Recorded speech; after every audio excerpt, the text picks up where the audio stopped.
Hello and welcome to another episode of Waiting for Game.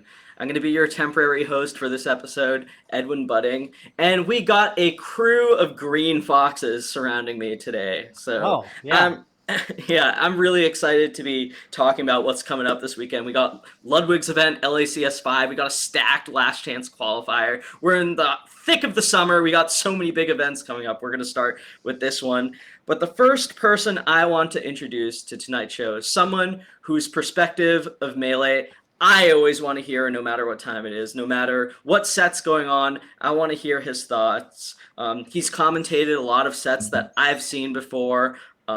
He plays a great fox. He's a big fan of Silent Wolf, and I'm talking about my good friend Ambi Sinister. How Yeah. you doing tonight, Ambi? I'm doing good. Yeah, I definitely overshot my ITG set that I played immediately before this, and then I had to come immediately from my stream into this stream. So definitely pretty tired. I definitely was not planning on that to go that way, but you know what? I'm here now, and now we're gonna be talking about some melee. So happy to be here. Yeah, I'm happy you're here too. And I just want to say, Toph and Chroma, it's great having both of you on also. I always love talking to both of you about Melee. I think we got a really fun show coming up tonight. Toph, how's everything with you? I also came from playing ITG, actually. That's why I'm kind of sweaty. So I guess that makes two of us. So Chroma, I mean, balls in your court. Yeah, I mean, I like to play this version of ITG where I take a step and my cat immediately tries to step under me. And if I hit her, she makes a meow like she's been punted a billion miles and she needs an extra treat, and I go to jail. So, there we are. Sense. It's like a jack. Yeah. Yeah, so I mean, I think it's kind of funny that that two of you are big into ITGs, and that's like a form of fitness. We got a lifter over here, we got a stationary biker right here. So we're all crazy about about fitness and Melee apparently together. I almost used to. I wish I could still say that I played Green Fox also, but I've been lately playing Blue Fox a lot more Ooh. often, and yeah, I don't really know why. I've always liked the color purple. The palette that he has for blue kind of looks purplish. I'm not crazy for that, right? Like I got into an argument this with someone who like he swore that like it wasn't purple, but I thought Fox looked purple, the like, boots and everything. I can't see colors that good, so I'm with you. Everyone makes fun of me.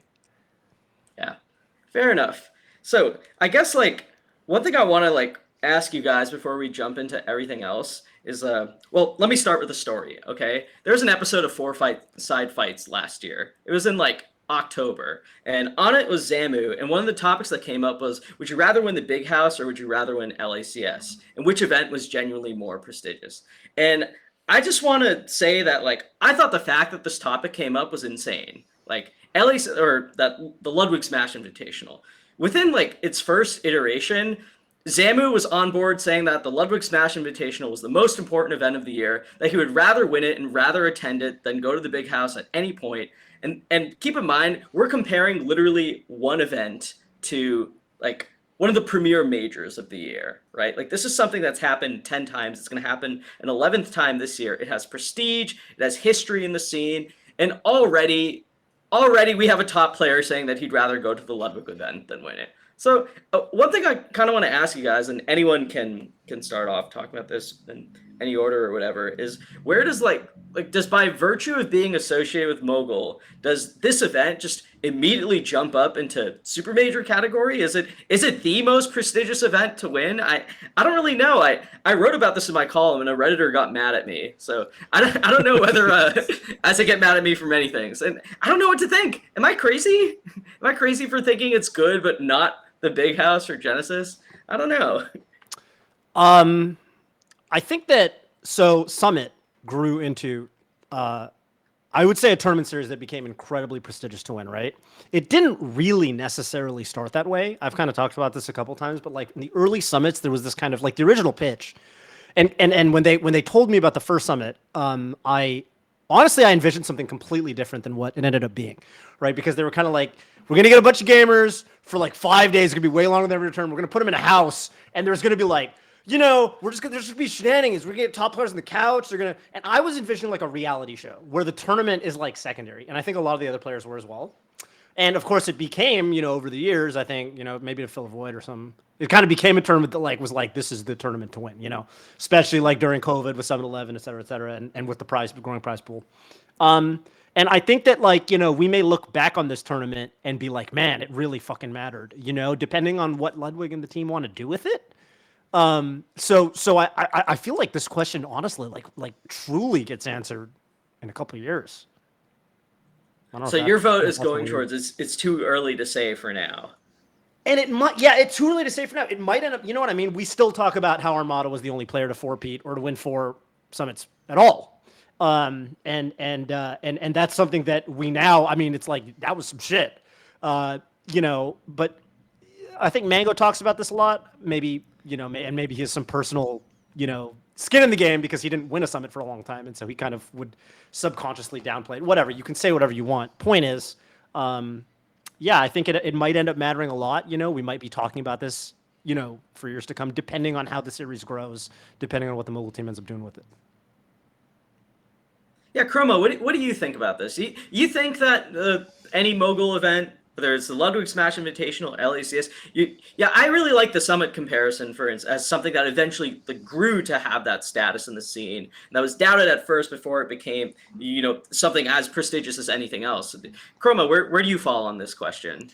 Yeah, I mean, Summit's a great starting point because I think you can just argue directly this is more important than Summit. And the reason I say that is because if you look at the strength of the players that come in, we're looking at this LCQ and we're going to talk about it later. The top 4 are going to advance to a 5-round Swiss that seeds into a double elimination bracket against the 12 invitees.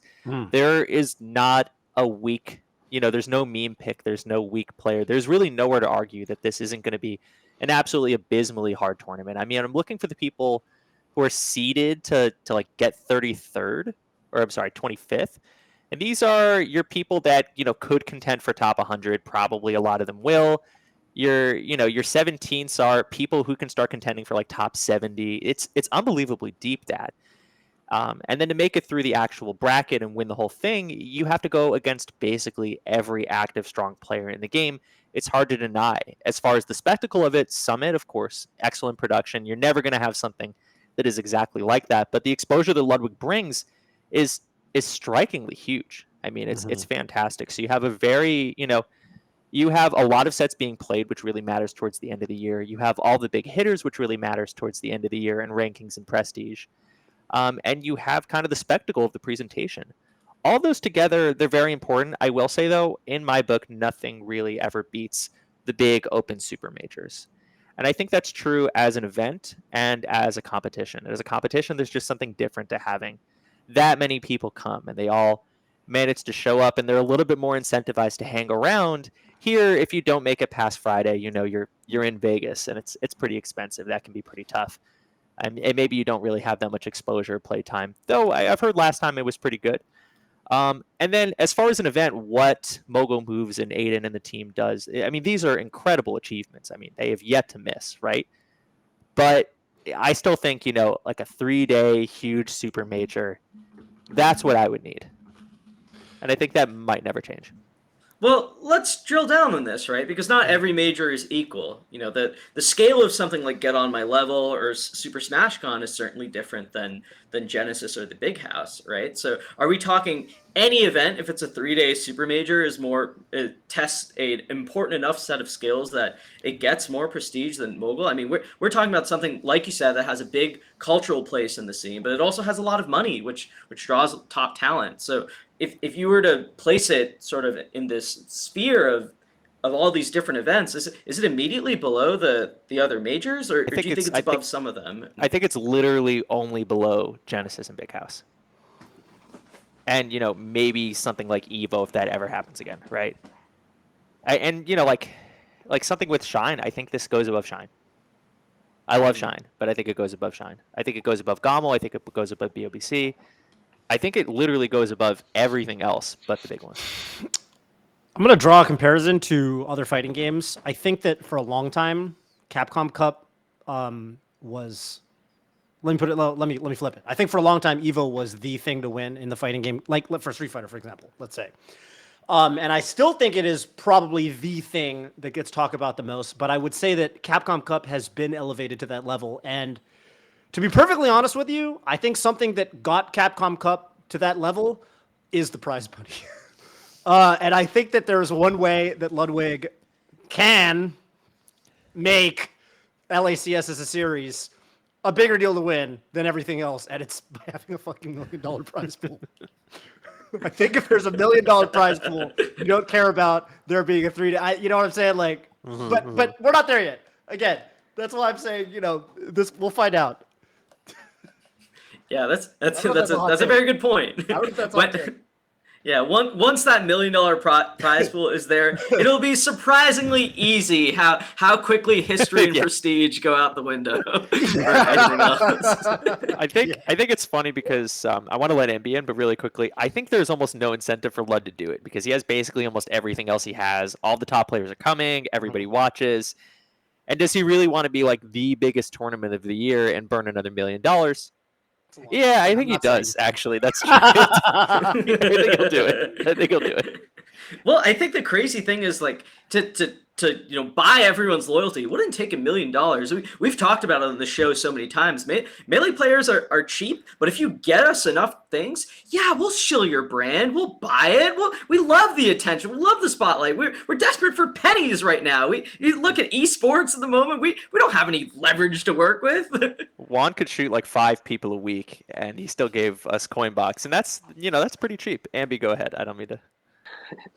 Yeah, no, so I think a lot of good points have been raised. The way that I think about it personally is that a lot of this stuff like prize pool and even stuff like difficulty of the tournament, to me, feels a little bit downstream of like the actual metric for what kind of constitutes prestige, which for me is the amount of exposure you get for doing well, right? And I think that like you think about like, okay, a big prize pool, if you place really high in a tournament with like, $1 million prize pool and you win like $250,000 as a relatively unknown player, like people will be, talking about you, right? Like we saw that with Jmook at Genesis. That's like a really, really good example, right? Where like if he got second at Shine, it's not quite as extreme of a comparison, but one parallel I can draw is Grab getting 9th at Shine. Maybe not quite top 8, but that tournament was top 12, right? Like he made it to Sunday. Grab's still a relatively unknown player, right? Relative to someone like Jmook, who got maybe a little bit higher than 9th, but we were talking about Jmook and we never stopped, right? So I think that kind of what we're hinting at with all these different metrics, like prize pool and like the difficulty of the tournament, or like whether or not it's an open bracket, is like, if you do well at this tournament, how much do people pay attention to you? Because downstream from that is like sponsorship, or maybe making this a full-time thing, or even just like a big following, or your stream super popping off after you do really well at the tournament. So to me, I think that this it feels really primed for that, right? In the same way that Summit did, where like maybe like the pitch to Summit wasn't super like, oh, this is going to be a serious tournament, but there's so much visibility to the players that do well at Summit that like it was kind of an inevitability that this would become a very prestigious tournament because so many eyes would be on you in exchange for doing well, right? Like you get so much screen time, people get exposed to your personality. I feel kind of the same about this tournament, where it's like kind of almost an inevitability that this will become a really prestigious tournament because you have the eyes from Ludwig, you have the difficulty of the tournament. It's in like a beautiful location. Everyone wants to do it. So personally, I think that all of these other things kind of feel like they're hinting at the same thing, which is like we're being directed into like how much will people pay attention to you if you win or if you get 5th or something. So that's my perspective on it. I don't know if you guys agree. I think if I think about the last year, a lot of players did pop off at LACS in various forms. Like Franz, I think, was a big fan favorite when Franz had a great run, made it through, had some great Swiss wins, that sort of thing. I think Soonsay, I have to like kind of think through the causality because Big House was before LACS 4, right? Yep. Or So Ludwig Soonsay Smash Invitational, yes. Yeah, LSI, I guess, right? Because this is LACS, different thing. Ludwig, right? Yeah, I mean, Soonsay already was coming off of an unbelievably hot run, but I think that cemented them. And then in terms of people who became household names, again, I have to think about it because there was also a Summit. Like, it definitely helped raise people's exposure, being on the couch, and also just playing 5 Swiss brackets or 5 Swiss matches, and they were always on, and people were always talking about them in some sense.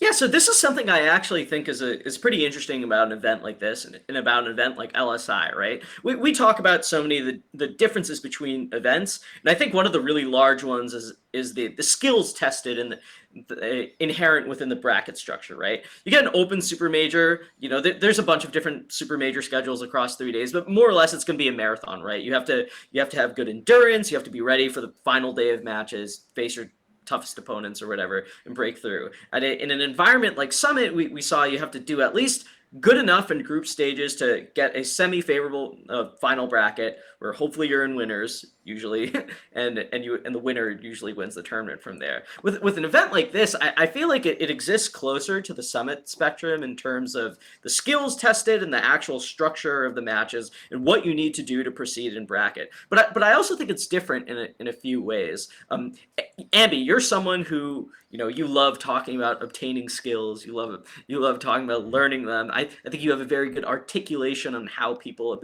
obtain skills and the different skills tested in each event. And I want to pick your brain on this because we talked about this when it came to evaluating tournament victories last year when it came to like Mango versus AMSA, right? Like what are the skills needed to win an event like main stage versus the skills needed to win an event like Scuff World Tour? How does that factor into the prestige or into our general idea of what skills we value from competitors, right? What's your take on an event like this and what makes it different from the other ones within the major ecosystem? Yeah, no, I think that's a really interesting question that I probably would be able to answer more if I was more informed about the actual format of the final day. Um, I do think that events that don't do straight double elimination are a lot less dependent on bracket luck. And I think that's not in small part why a lot of them kind of pop off in terms of like rewarding specific players, even if they end up losing. Because we saw like a bunch of times, like, the summits where Mango would like lose or in pools or something. And then, make a big run because you could lose a bunch of times and still place really, really high. I think that vulnerability to specific players is less important in formats where you get more matches that are not, so high stakes. And I think that maybe that's something that plays into kind of the different reward structure of an event like this. Um, I'd have to think a little bit harder about like the actual event to give a more concrete answer than that, though. Yeah, well, I think it's really interesting the point you bring up about losing early and then going on a big losers run where you play a lot of sets and typically do better because sometimes the opposite happens, right? Sometimes players get really big wins in pools that don't translate into them necessarily making it to the final bracket or having that deep run. And I think a really particularly big example of this last year was when Moki beat the brakes off AMSA in pools and had a really strong first 2 rounds before just not making it to the final bracket.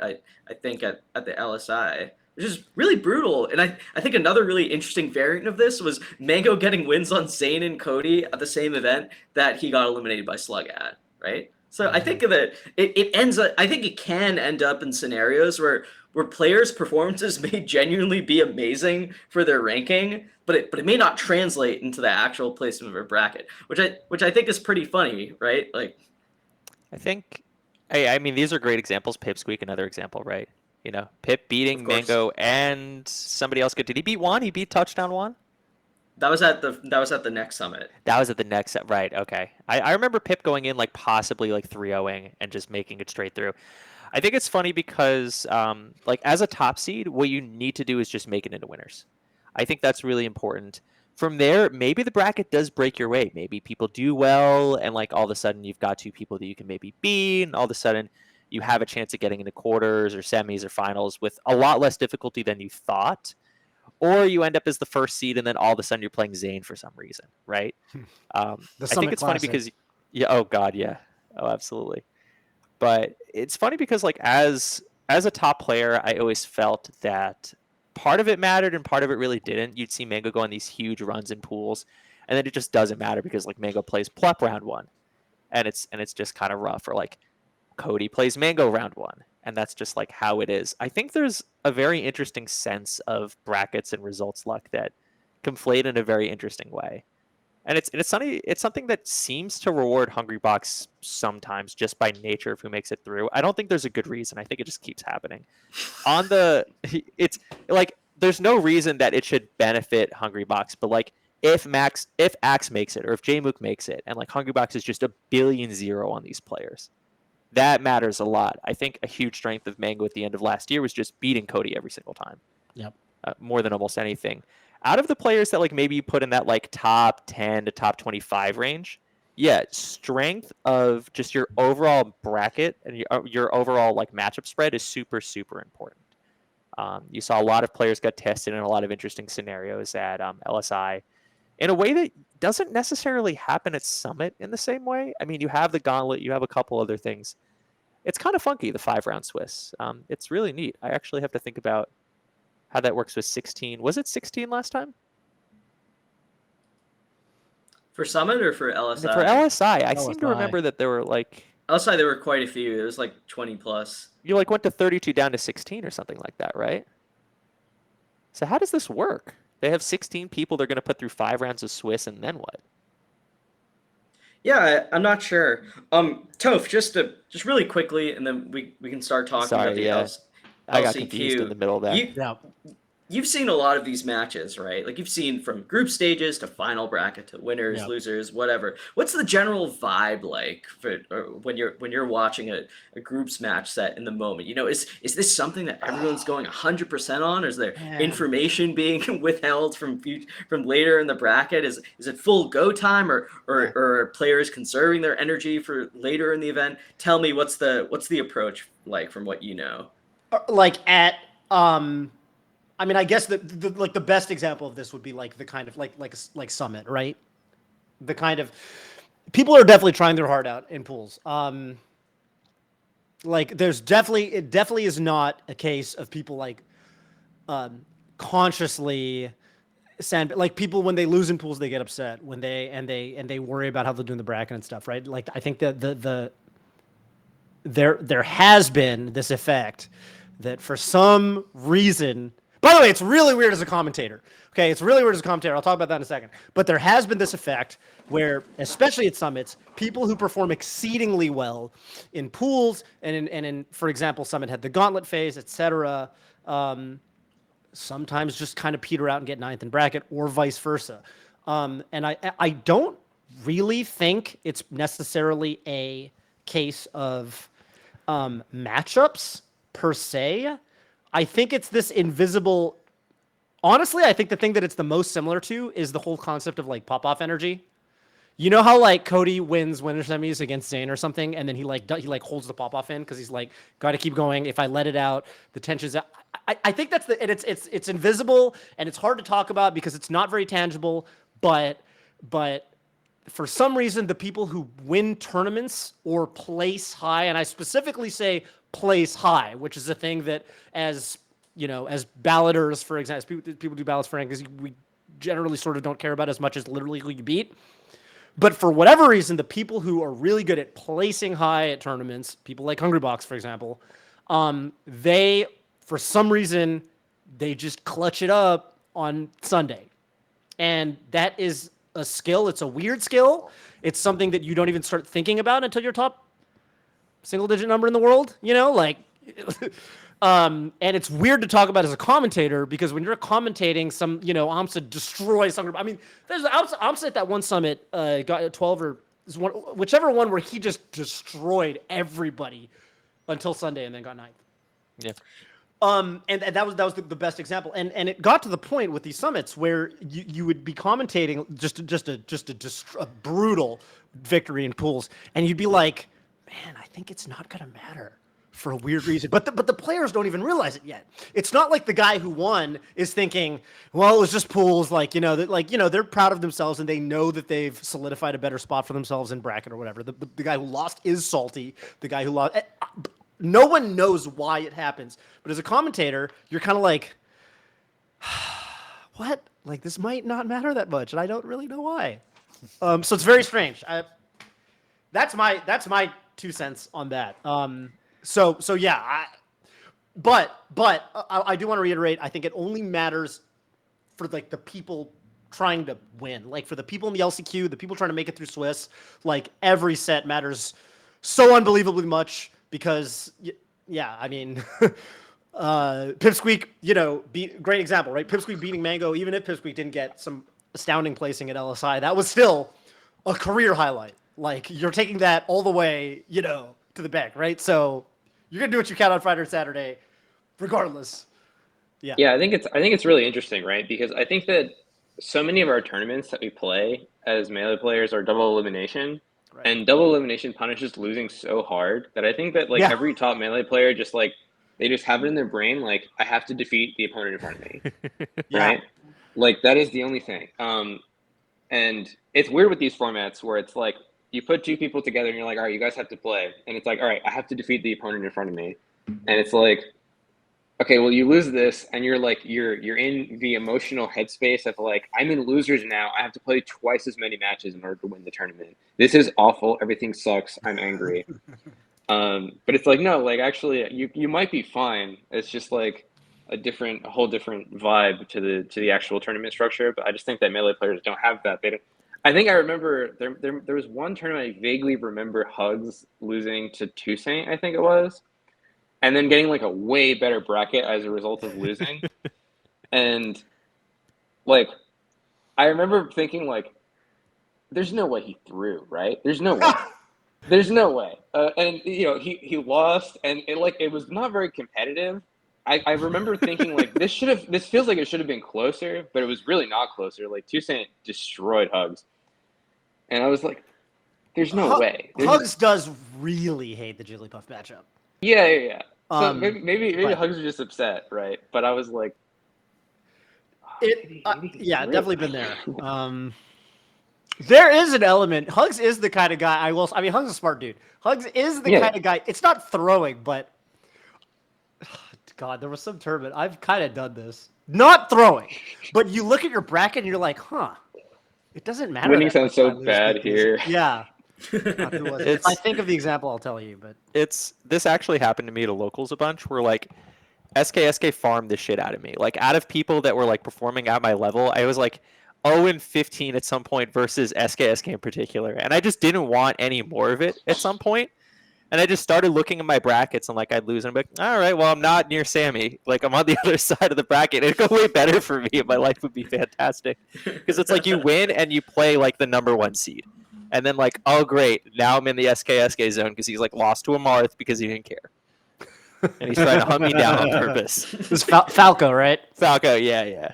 Yeah, he's thinking the opposite of what you're thinking. In that Exactly. Yeah, Sammy He's didn't give a shit. He ruled. Yeah, he's thinking, I need to make it to Chroma. Yeah, he's like, we're back here again. Yeah, Chroma, you're up like 3 stocks to 1 against SD Zach or something. Yeah, for some no, reason. get me out of here. And you remember that he's on this guy's The on other the side, other I side need of to leave. bracket. I need to go home. Now, there's been like a couple of kind of funky ones where like I've looked at the bracket this week or this year and just been like, oh, that's just strictly better for you to lose. Yeah, I think it's very funny that Ambi, you picked Toussaint and Hugs as an example. I think that's a pretty good one. I honestly thought Toussaint and Legend, if you remember when Legend beat Toussaint, but then had to play someone else into Absent Page for 32. Oh god, for 33rd, while I remember Toussaint this went one, on this huge losers run, and Legend was so angry about it afterwards. I think this is Shine 2018. If I'm not mistaken. That's a good one. Yeah, I forgot about that one. That was a good one. Yeah. Anyways, yeah, I think that we're all pretty much like on board here with thinking of this event as like under Genesis Big House, probably above everything else, right? I have one more thing to say before we move on from LACS's place among majors, if I may. I don't remember if he said this on stream or if like he said this like fucking to me or some shit, but Ludwig himself kind of said, after LSI that he worded it more harshly than I'm about to, obviously, because I thought it was a phenomenal event. Ludwig's extremely high standards, right? And I think Ludwig wanted to run, and wants to run like the tournament, like to end all tournaments. Like that's like his goal running a Smash tournament. He's like, he doesn't want to run a tournament and get his usual, viewership or what have you, and like outpace that playing Yu-Gi-Oh or whatever the hell, right? So I think for Ludwig himself, I know that eventually he wants to, not even eventually, I think even probably with this tournament, but I know he wants to at least one day run like the tournament to end all tournaments. Not the tournament to end all tournaments, but the Super Bowl of Melee, whatever. The Evo Kill, whatever you want to call it. And so whether that's this iteration of LACS or something that the team runs in the future, I know he has super duper high standards, and like I know he wants to, he's kind of got that view on like on shit he puts on his stream in general. Like he wants to elevate whatever it is that he's doing. So I think that like, yeah, he I know even though LSI was like that stacked, like it was like arguably the hardest tournament ever, he's got that goal. So if LACS 5 doesn't get there, then I do think that he's going to try to get there in the future. Kind of tying it back to my original point, but yeah, I do know that this is something that Ludwig himself is thinking about and has as a goal. So, which is cool for the community. So if we heckle him, we can make this happen. You talk about the $1 million? I'm just saying, it would be great. It's just not top 5 in my book. I mean, you think he's playing against Mailman, and Right. Right. And then he takes it personally, and then SockCon 2025 comes out, and it gets 400,000 entrants. Yeah. Yeah. Well, I think for what it's worth, like when we think about this tournament, maybe it's not $1 million open major yet. Maybe but it's $1 billion. Yeah, it's Yeah. I think Ludwig will have to reach out to well, if he's talking to HBox will suggest reaching out to MBS or whatever the princess. But I'm the chief Saudi officer now.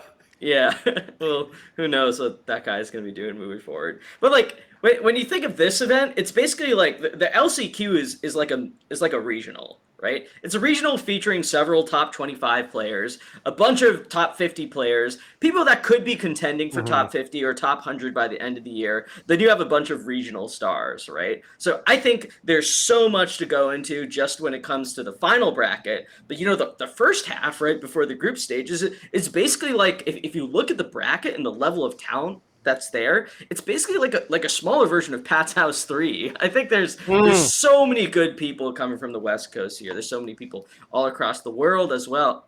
So I don't really I don't know where to start from this. When it came to predicting the bracket and seeing who would come out on top in the LCQ, obviously this is before the seeding was done, so I wasn't able to give a good breakdown of different matchups that would happen or different players to look out for outside the abstract, like in a vacuum. So I guess one question I want to pose to any of you, and anyone can start if they have something on the top of their mind, but who do you think is going to really surprise people in this LCQ, right? Because we have so many good players. We have only 4 spots available for the last part of bracket. Is there any chance that it's someone outside the top 4, 5, 6, 8? Is someone like Khalid gonna catch us off guard? Is someone like Koopa Troopa gonna make a huge miracle run? Because usually that kind of thing is guaranteed at an event like this that's so volatile with so much talent, right? So I guess to sum it all up, any sleeper picks that we have going into this event, is anyone to look out for? I think for me, if I look at this, it's funny because there are players that I would really like to do well, but I'm not really sure the bracket looks super, super good. Someone that's interesting if you look in results recently, how they've been doing with the Fox and Falco, KGH has some interesting dynamics as far as the bracket goes. I think it's really going to depend on how a couple things break for KGH, but if you look at his bracket, he's got Paz and an NNW, probably. I'm sorry, that's losers. That's a long losers part. Give me 1 second. Is the bracket? Sorry. Bracket is up, yeah. And no, I'm looking at it, but it's relatively finalized. I think so. I think there's probably going to be some adjustments. Okay. I've had KGH over Swift. I thought Swift is not been focusing as much on Melee lately, and then runs into Fiction, who's kind of buzzsaw, which is unfortunate. After that, it's some mix of like a bunch of Foxes, which. Okay, I look at that. I like a little bit less. I almost liked the lose to Swift bracket a little bit better. You have NMW into Lucky into either CPU Zero or Dawson, and then you have Spark, and then some mix of like Chem Magi or something like that. And honestly, that's like KGH dream magic run, if there's a possibility there. I like Chem. I mean, you've all heard me talk about him on Nightclub VIP 2. great results recently. I wasn't in love with Kem's bracket, and I'm trying to remember exactly why. Just waiting for something to load here.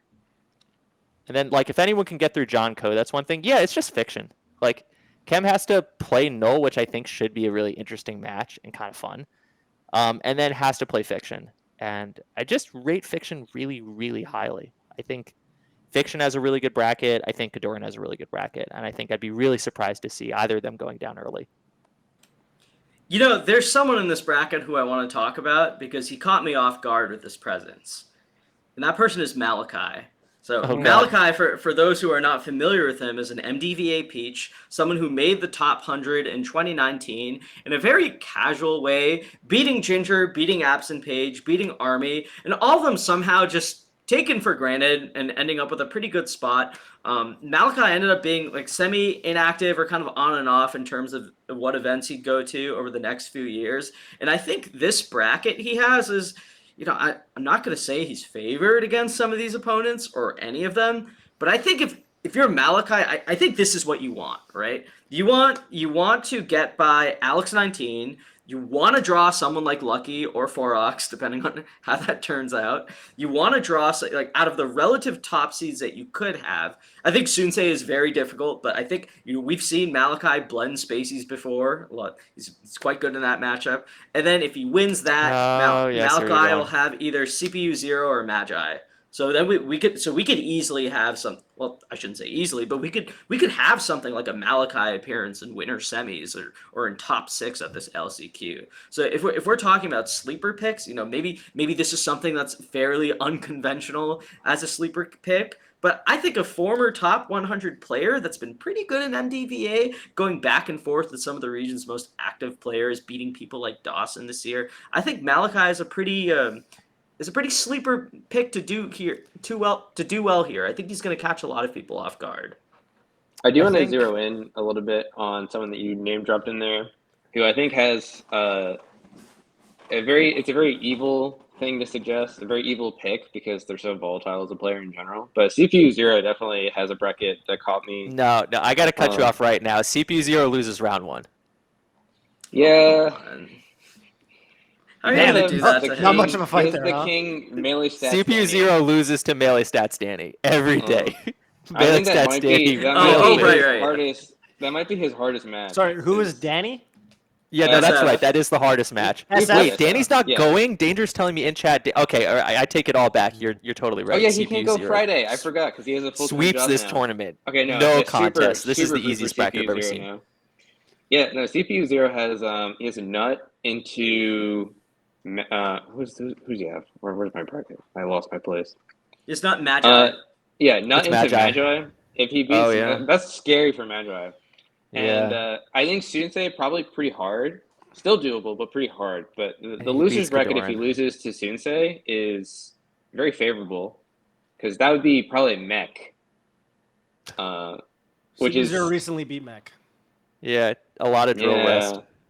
So I think it's a very, very interesting bracket for CPU 0. I think that it's hard for me to predict that CPU 0 will do well because CPU 0 has the 2 modes where he'll either get some crazy huge win by resting someone 300,000 times or he'll get 257. So very much an all or nothing player, but if you want to talk about sleeper picks, pretty no pun intended there, but. I had my eyes on the same part of the bracket actually for KJH and Swift. I actually think whoever ends up winning that set. I don't know. I did. It was news to me that Swift has not been super duper, melee mode lately or whatever. The last time I saw Swift play was last week when Swift had a fucking crazy. Sorry, I cussed. I don't know if we're allowed to cuss. Swift had a ridiculous game 5 with Axe, Pikachu Ditto. Yeah, obviously that's. I don't know. I feel like Swift is super good. And hasn't really shown it yet. But I feel like every time against top species, and Swift has a lot of species in the way. Is Swift fiction? Has that happened before? Do we know for a fact that y'all know this kind of thing better than I do? Is that kind of a non-starter for Swift? Swift fiction. I feel like they played at a summit or something. feel That like sounds they had really to have hard. played. Just thinking back to all the fiction axe sets that have happened. A lot. Yeah. Swift plays different Yeah. though. Yeah, and to be fair, Yeah. Fiction struggled with Axe. Like, Oh man. Yeah. Had it- Yeah.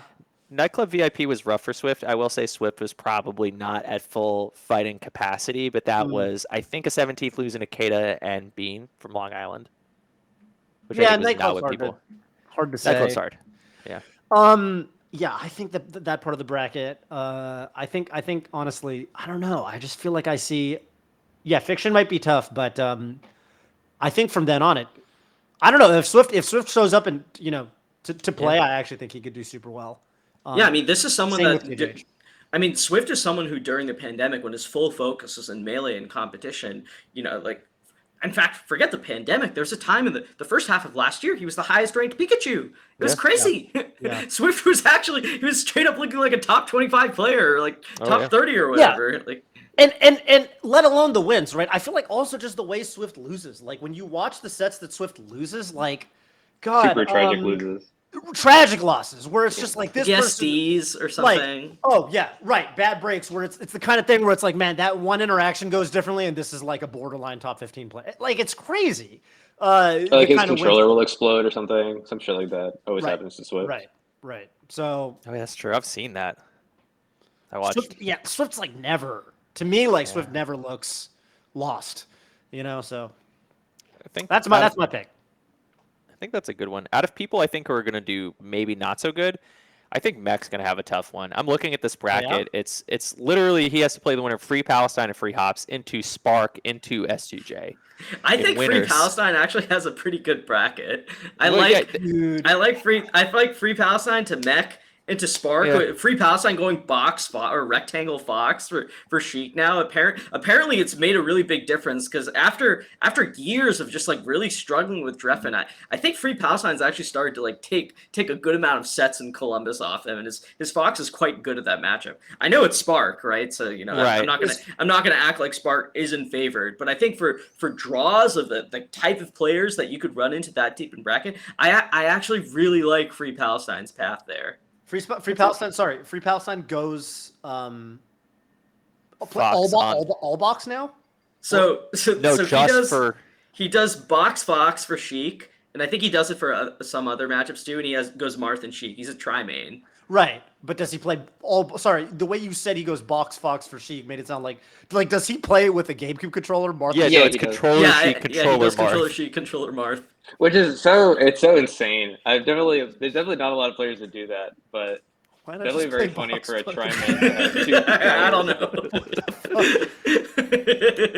I mean, man, what Spark Okay. needs this so bad, man.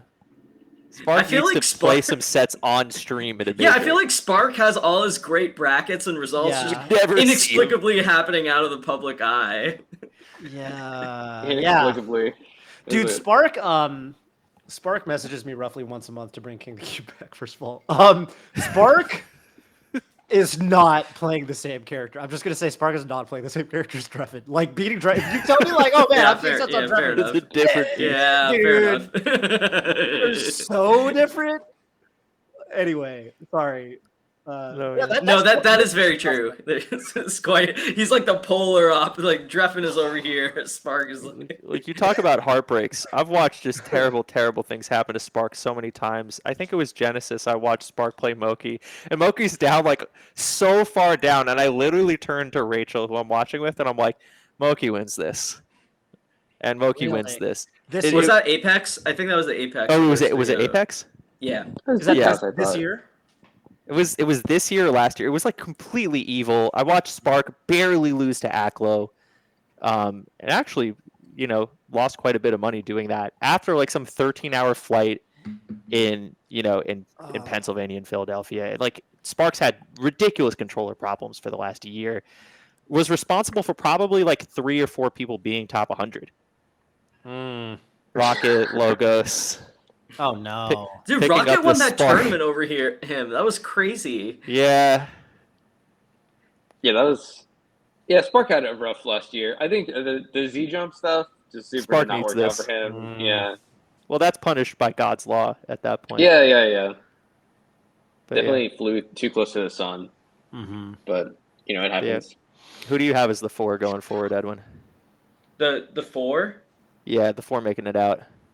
I had so I did this like weird. So this is before the bracket was released. So I did this weird like win probability thing among the average top 16 seed against each other. So I ended up going with I think I went with Magi, Sunsei, Kadarin, and Zamu. Those are the 4 that ended up making it out in the model that I built. But now that I see this bracket, I don't know. Is Zamu still going? Zamu's still going. Zamu is 8th seed. Zamu is seeded Okay, to play STJ after Koopa Troopa and then into Kadoran. Yeah, so I think this part. So we were talking about this part of bracket before. I think Zamu versus Koopa Troopa and STJ versus Khalid. I think those two sets might just change the tournament entirely. Because I think STJ, if they can get by Khalid and if they can get by Zamu, I actually think STJ has a very good shot at beating Kadoran. And I know this is going to sound crazy because Kadoran is someone on the surface who has beaten Hungrybox multiple times. But I've talked to Kadoran about this. I've seen these sets. The way Kadoran prepares for Jigglypuff is specifically for HBox. Like he only covers HBox's drift patterns coming from the top and going down. And I've asked him about this. I asked him, why do you do this against the other puffs? And he basically just told me, yeah, it's because they don't make it far in bracket enough, so I don't really need to prepare for that. I'm just going to cover what HBox does because that's most valuable to me right now. That could change. Kadoran is funny in that matchup because I feel like he struggles in it a lot, which is very funny for someone that does relatively well for Marth against Hungrybox. Yeah, he just prepares for HBox. That's it. Yeah. That's all he does. Yeah. For doing so well against HBox, like there were times. Well, Zain was playing incredible at Genesis, but Kadoran was absolutely in the back foot the entirety of that set. CPU 0. That's Penko, right? Yeah, Penko. That was another one. Penko was not super impressed. Yeah, I mean, I think STJ is straight up favored against Khalid. I think Khalid really just does not typically do that well in the Puff Ditto. I think Zamu is going to be weird, but that's definitely doable. And then, basically the fun thing that, all the Puffs are kind of looking at the Magi part of the bracket and saying like, oh, that's not so bad. I like that. That's a fun one for me. So it's interesting for her because she's had such a strong year and she's done so well and almost beaten HBox relatively recently. It's funny to see kind of the overcorrection and how people respond to the style. I think Kadoran recently lost to CPU 0 actually at Coinbox, and the connection's a little bit funny. But I think there were a lot of spots legitimately where I'm like, as a Kadoran fan, I'm like, I'm glad you played this set now because there were some punish chains where it's like, oh no, if you DI there, you get rested. And you need to know that. And that happened like 5 times. Yeah, it's funny. I think what you're saying is, I actually kind of agree with what you're saying, that this could weirdly, it's easy to solo focus in on Magi as the semi-favorable part of a bracket for a top Jigglypuff player. But I think Kadoran might actually not be too bad of a draw, especially for someone like SDJ, who I think within Texas, you have people like SFOP, Bobby, and Salt grabbing a ton of headlines when SFOP is an event, he does that. And I feel like SDJ, because they're not as visible as some of these other players, it's really covered up what's been quietly a really impressive year from them. And I think this is the kind of event that, as we're heading into summer rank, it's not inconceivable to imagine SDJ grabbing more top 25 wins against out of region players at bigger events and potentially cementing their own spot in the top 25 by the summer rank. So I think there's a lot to go into here. Just for the sake of argument, I'll probably just stay with my picks. Kadoran, Zamu, Magi, Sunsei. Those would be my 4. Chroma, pick 4 and go with it. Well, you got to go with the big boy Wonko. Now that I know that Melee Stats Danny is not going to be there to destroy everyone, I had to recalibrate all my stuff. I think Fiction. I'm actually going to say this, and now I'm going to reverse it again. I think Fiction doesn't make it. I think Fiction maybe is not exactly in the shape that Fiction needs to do to win the matchups that maybe he does. I think Ken actually makes it. I think Ken beats Fiction and Johnny and just goes nuts. And I'm trying to make the math work to make everyone I want to show up I just here. remembered Zamu wasn't the one that made it in my final 4. It was Fiction. So replace Zamu with Fiction, and those I have a very boring 4. I'm kind of a little bit rough on Fiction and Johnny right now. I think they'll probably make it, but I'm not sure that like Fiction's been focusing on the game, which he'll admit to. Johnny's had some kind of funny results in NorCal. I don't know how much Johnny is taking those tournaments seriously at the end of the day.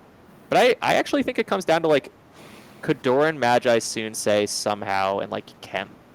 Actually, that's probably not mathematically possible. Spark, I need you to get in there somehow. Ambi, take it away. Give me your 4. I have a very boring 4, personally. I think it will be Kadoran, Fiction, Soonsay, and Spark. I think that all of them have pretty tame brackets, in my opinion. I think that there's a lot of people that could make it, but if you put a gun in my head and you're like, what 4 people will make it? I think that those 4, at least with the current bracket structure, feel like they have much easier brackets than like all of their competition.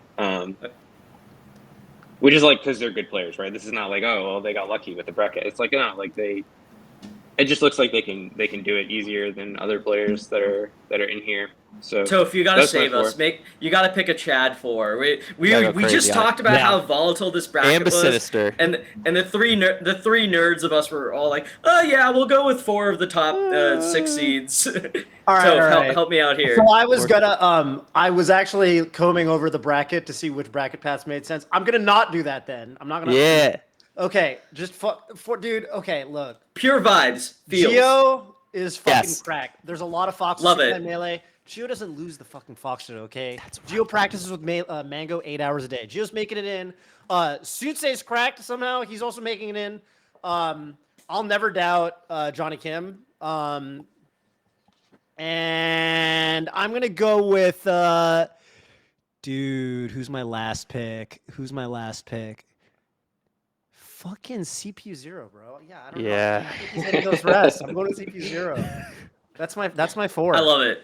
I'm Those are actually super rooting for Chad Toph's 4. 4 to make it. That sounds like it would rule. I would like to see That'd be that the a most, lot. if that happened, like if all 4 of those people made it, this would be the most fucked up bracket of all time. I'm trying to think like this- mentally might put not be together how it possible, would yeah. happen. I think the coolest thing about it is that even the safe pick that Toph made was cool, being Soonsay, which I think is a relatively Chad pick among the top seeds.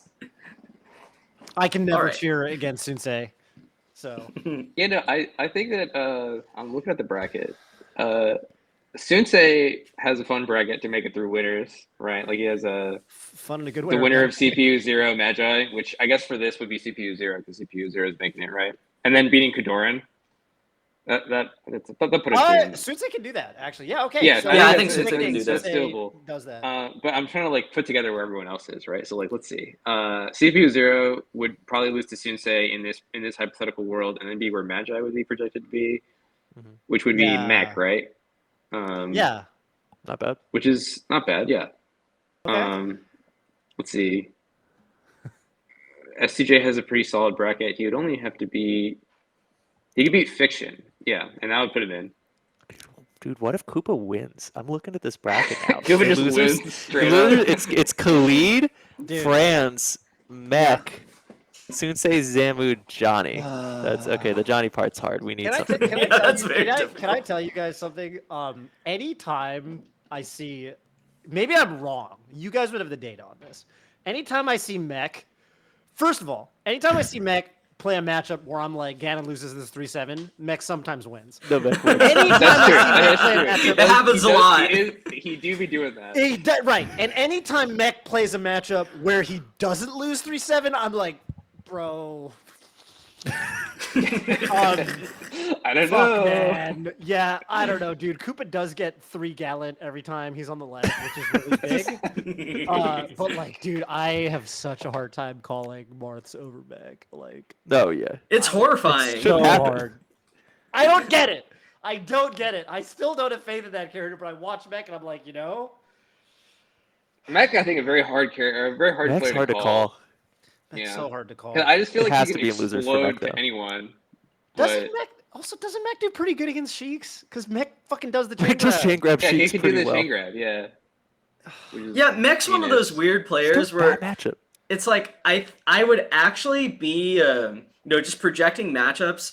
Mech is the kind of person who, when he plays someone that I think of like an invulnerable or like very hard barrier to cross, he just inevitably like 3-0s them or does great against them, like Polish, and then Mech will just run into like Uh-huh. a PR Spacey or something, or like just some random player and just lose.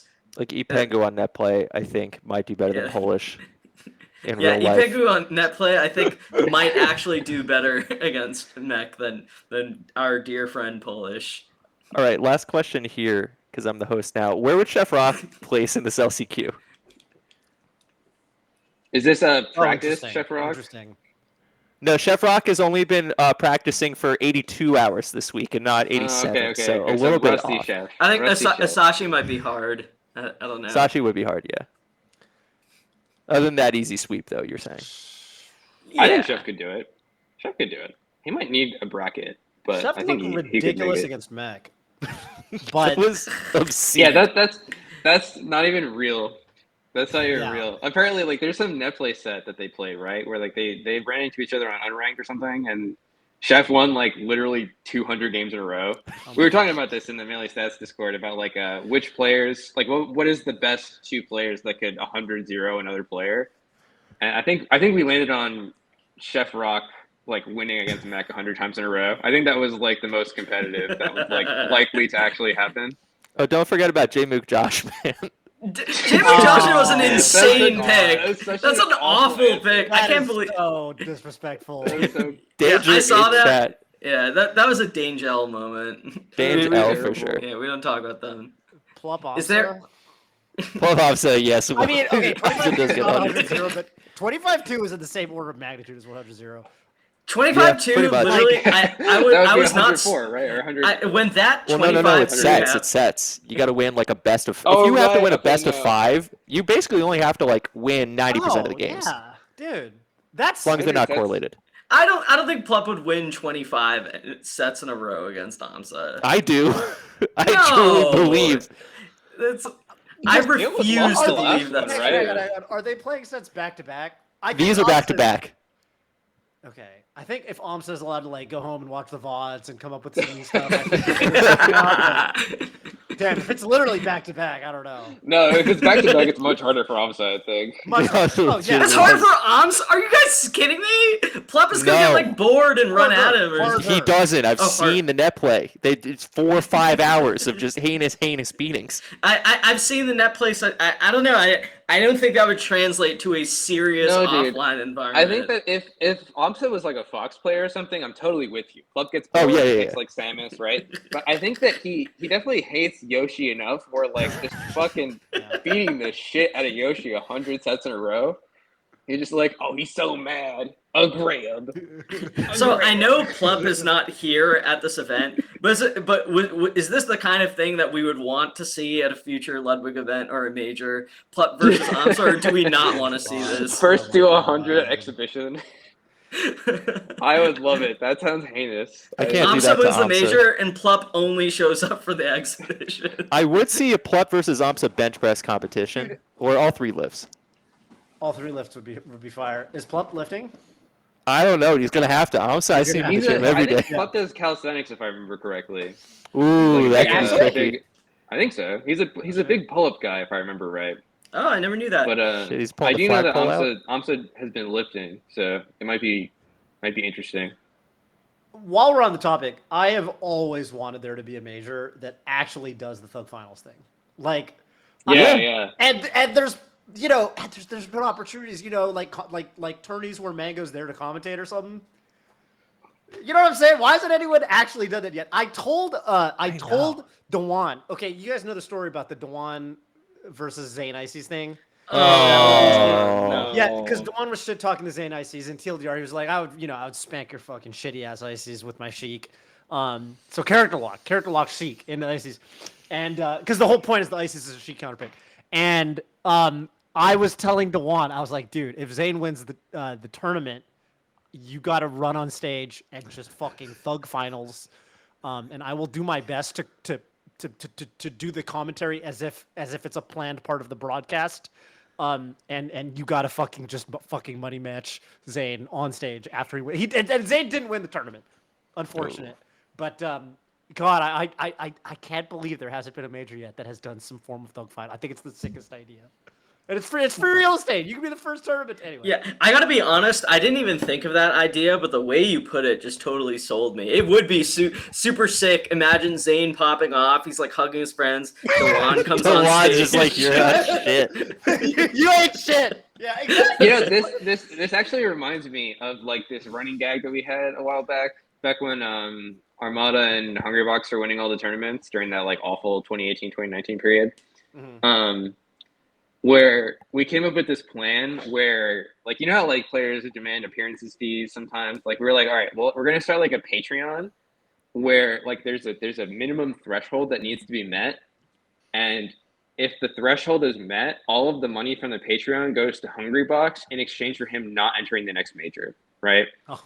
And we were like, okay, well, like it's unreasonable to be like, Hungrybox, stop playing. This is terrible. You're killing the game. Like you can't say that, right? But if you paid him a lot of money, like the equivalent of the amount that he would make winning the tournament, plus like not being able to solidify his legacy or whatever shit people care about, right?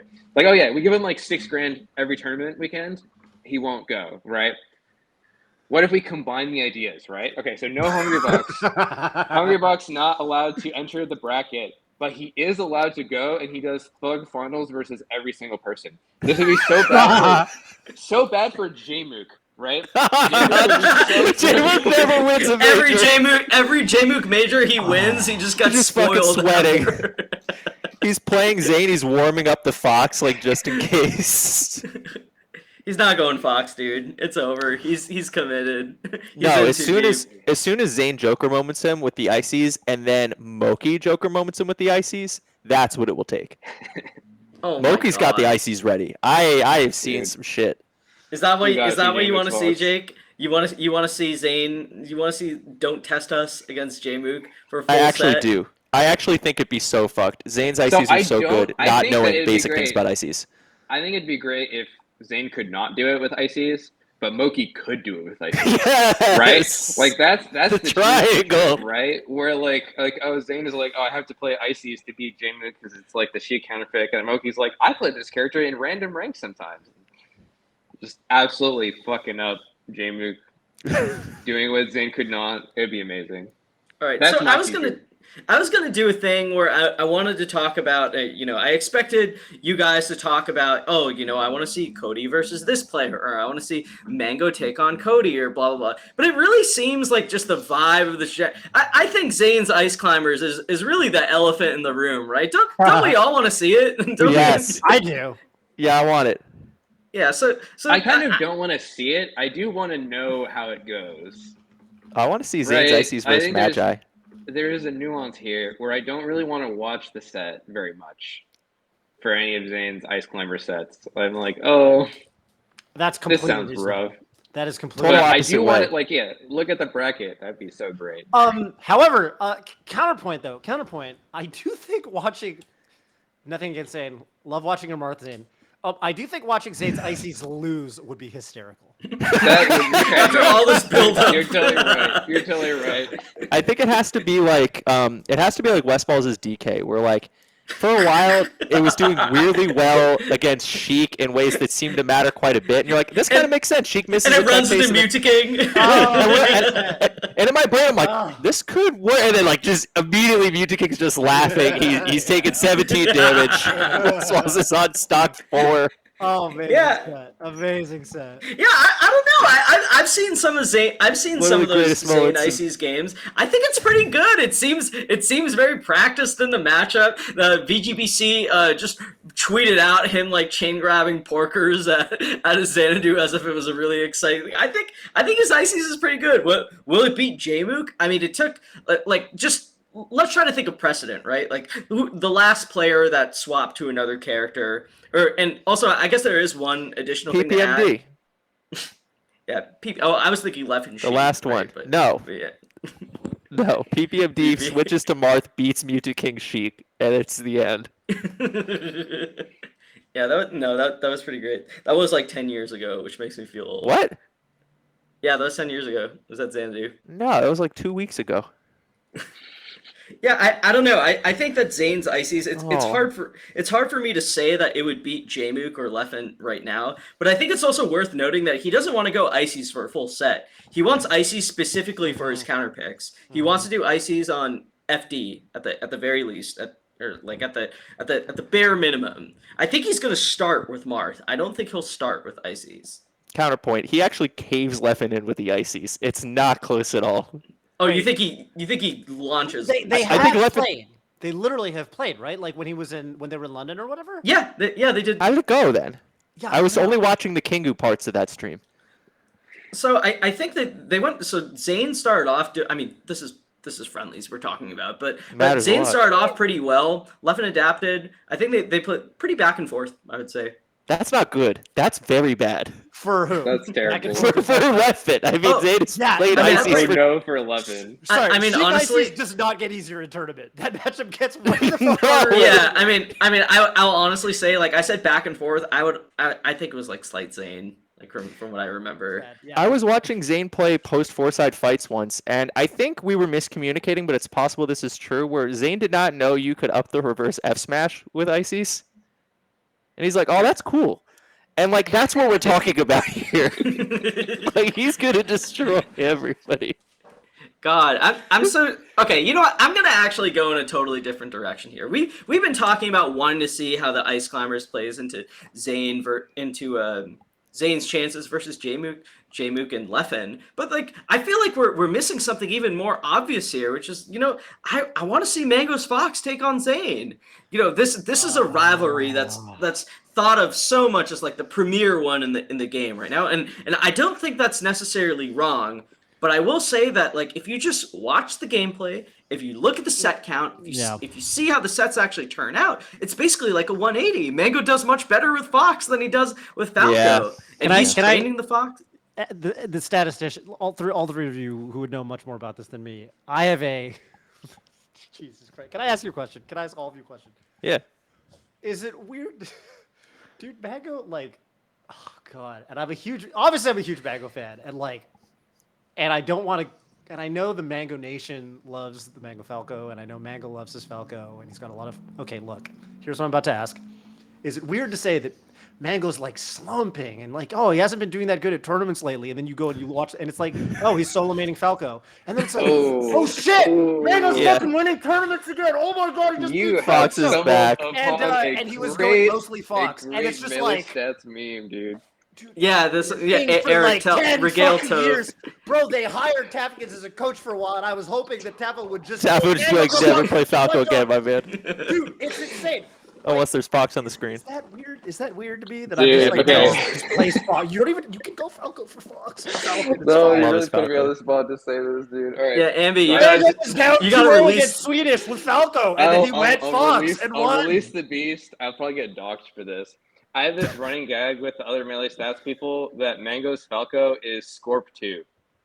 That Yeah, that that's not even- that like No. that Tafo incepted this idea that Falco would be like a more consistent character for him in tournament, and he's just believed it ever since. No. And like, you look at that period where Tafo was coaching Mango, and he was like trying to the play shootout era. Mario against Axe and shit. He was just like, dude, this is literally like you go from Scorp 2 back to Scorp 1, and then back to Scorp 2. he went full circle. And it's like how Scorp he's one. slumping with solo Falco because he's just trying to like lazily like laser down air against everyone.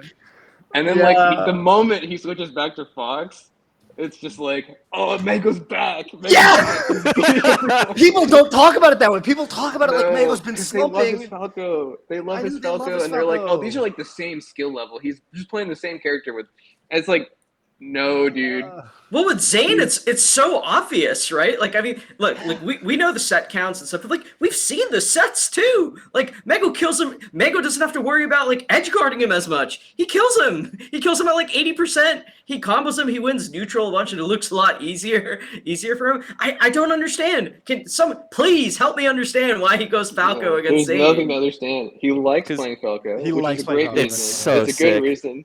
But It's so it sick. is just- it's so sick. I'm not going to deny that. So is his Mario, I will say.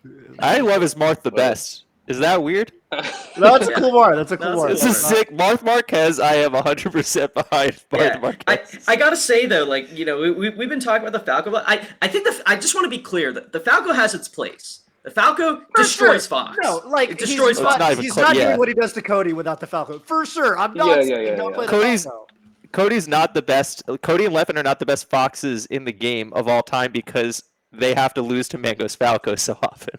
Yeah, yeah. Mango doesn't lose to Mango's Falco. Yeah, Mango literally cannot play his own Falco, so he can be the best. He can be the greatest Fox player ever. Yeah, I think that like it's interesting, right? Like because when you look at Mango's biggest wins, like Toph was saying, right? Like the peaks of Mango's career, it's usually like it does involve both characters, right? But I think when it's mostly Falco and he just keeps the Fox aside for Hungry Box or whoever, it's not as great. He does best when it's mostly Fox with Falco as the sixth man. That's usually when Mango's at his best. When he gets to keep the Falco just for Wizrobe, the Captain Falcons, Fox. He's great. He's cooking. But he goes I guess Ice Climbers he likes a little more with Falco. Right. But if he goes mostly Fox against everyone else, I think that's the way forward. I never understood why he doesn't just primary Fox, Falco's a sixth man. I think that's it. one thing that maybe is getting tossed aside in this conversation, just pure results people talk, is you look at Mango's Falco and it looks so good. And the problem is sick, I don't think it correlates that well with his ability to win sets. Like the one set that I always remember is that one grand finals between him and Hungry Box at Shine. And he went all Falco that bracket and he destroyed everyone. And he was like, you know what, I'm gonna try Falco against Hungry Box, right? And it was he looked like he was fucking up Hungry Box so It bad didn't the matter. whole set.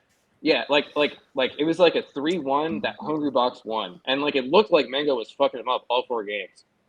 And he would just die because he's playing Falco.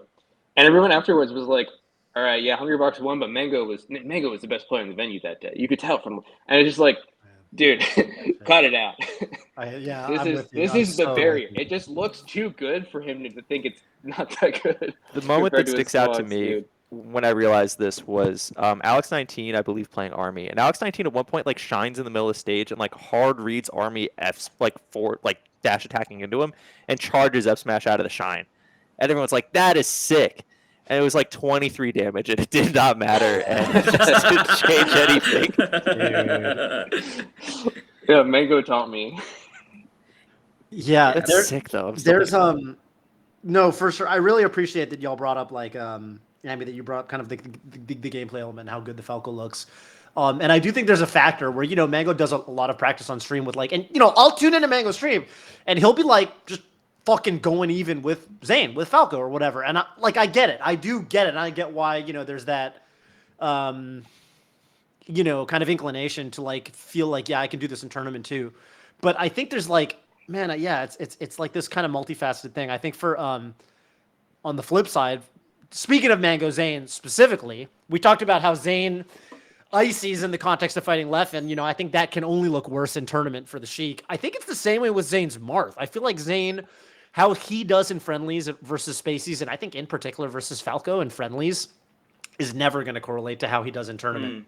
Yeah. He just turns it on. I don't even know if he means to. I feel like Zain, however, I do feel like kind of as someone who sort of watched him go from good to great to one of the best, he definitely does the thing where when he plays friendlies, he will laser focus on a specific thing he wants to work on.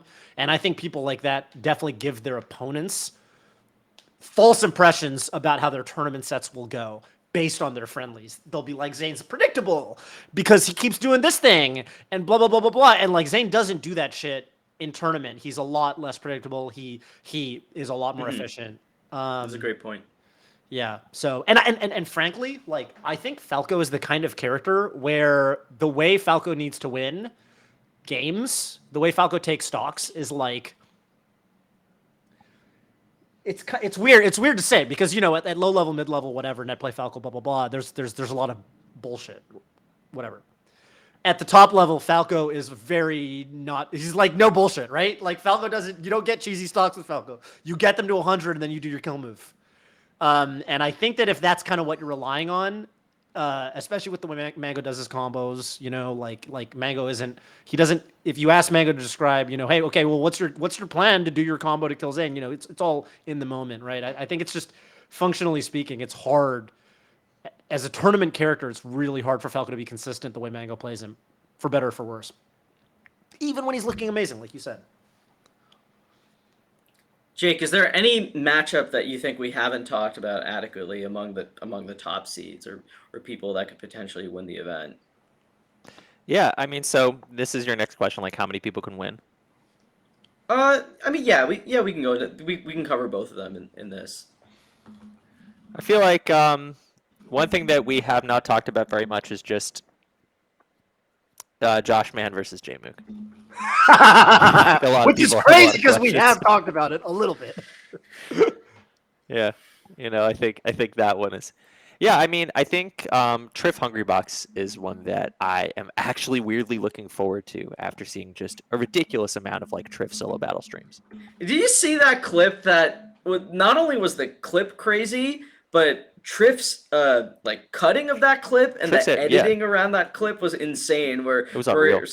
Solo battle, oh my god, I'm trying to remember. Was this the one where solo battle tech rested him at the bottom of Dreamland? Or was this the bomb one? The bomb one, I think, had incredible editing. The tech rest was really funny, but that one was not like super edited. The tech rest one was like solo battle, like pounding underneath Dreamland, going for a timeout, and then like Triff goes underneath Dreamland to try to get solo battle, and he's floating underneath Dreamland, and solo battle changes directions and jump rests him, and just. I think Triff has a weird chance to win, where like if Triff makes it through Swiss on like a 3-1, which I think, oh yeah, the top 8's funny. Yeah, so like if Triff makes it through Swiss 3-1, I believe that would put Triff in winner semis. The way it goes is it's going to be Swiss into top 8. And I don't know if it's going to be a straight bracket or they're just going to straight up say like 3-0 your first seed, 3-1 your second seed if you cut off from there, and then the 2-2s will fight for spots in the bottom. I actually don't know how it goes out, but those are world where like Triff draws like AMSA. Or like Hungrybox and wins, and like AMSA, or somehow like Cody Schwab, and Cody talks about how like Cody is not super happy in that matchup when Cody doesn't feel that Cody's practiced in it, and like there are ways for Triff to win, and I was kind of surprised thinking about that. All right, Chroma, I want to challenge you a little bit on this Triff beating HBox point. What makes you think that he like? I'm not going to say nothing will ever happen or that something's impossible, but you're going to have to sell me on why Triff would have significantly better a chance than Lod, who we've seen like lose 5 in a row to HBox when Lod had that period of time where he looked actually quite masterful in the matchup and still lost. I think something to it is Hungrybox's level of dedication versus Triff's level of dedication versus Lod's level of enjoyment of the matchup. Where, I think Lod definitely is a very determined, very mentally strong player, but at the end of the day, it seems that Triff seems to enjoy playing against Puff in a way where Lod will just be like, this shouldn't even be allowed. This is just ridiculous. I don't really see this happening. And Triff plays against a lot of Puffs that do some very weird, surprising things on the punish game. Whereas I feel like it's hard to say how that's going to translate over for Juan. If you remember HBox Lod, the last competitive set they played, it was down to the wire, and Hungrybox pulled out the trap card at the end of the game, game 5, to take the rest. I think Triff also has not played against Hungrybox recently to the extent that like Triff could have some surprises ready, just in terms of natural play style or just specific ways of counterplay. One interesting parallel here was another player who practiced against solo battle a bunch and then came over and beat Hungrybox and was kind of surprised to see kind of the differences in how they played and the comparative weaknesses and strengths of the style, which was Pipsqueak. Pipsqueak openly talked about it as well. Definitely a similar caliber player overall, like versus the field, I would say. I would say so too. Oh, absolutely. And I think there's always been a lot of questions because Triff's had a really tough, like pandemic, post-pandemic personally. Like Triff could show up and finally get revenge for what Dewan did to them last time.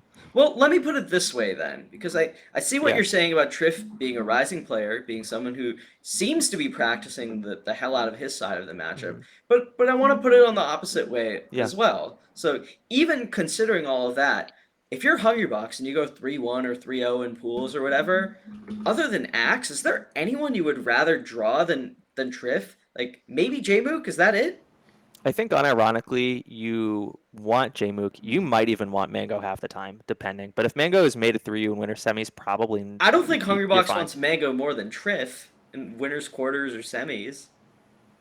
Yeah, no, I mean, I think you have a good point here. I think Triff, Axe, like if I had to put the invited players in order, it's probably still like Triff, Axe, and then like Josh Man Salt. Man, like well, Jmook, do you want Josh Man or do you want Jmook? If you're As Hungrybox. as HBox? As Hungrybox, you have prep time. You have a bit of prep time. If you know you're 3-0, you're kind of watching this happen, right? You're watching whoever's going to be 3-1. I mean, You I think can you want guess. Jmook, right? Yeah, This is definitely 12 and Jmook. 1.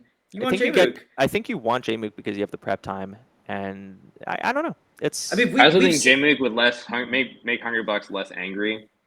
Like this Yeah. is like a consistent thing where I think that like Hungrybox's mental fortitude plays a lot in his ability to play through brackets very, very well. And I think that I don't know. I've watched enough Coinbox streams where he just like mulls over every single thing that every Fox does. And I think that Josh Man will put him in a less fun headspace compared to like, oh, I get to play Jmook again. I'm excited. I get to play Jmook. You know, I think that Hungrybox will be a little bit more I think formidable.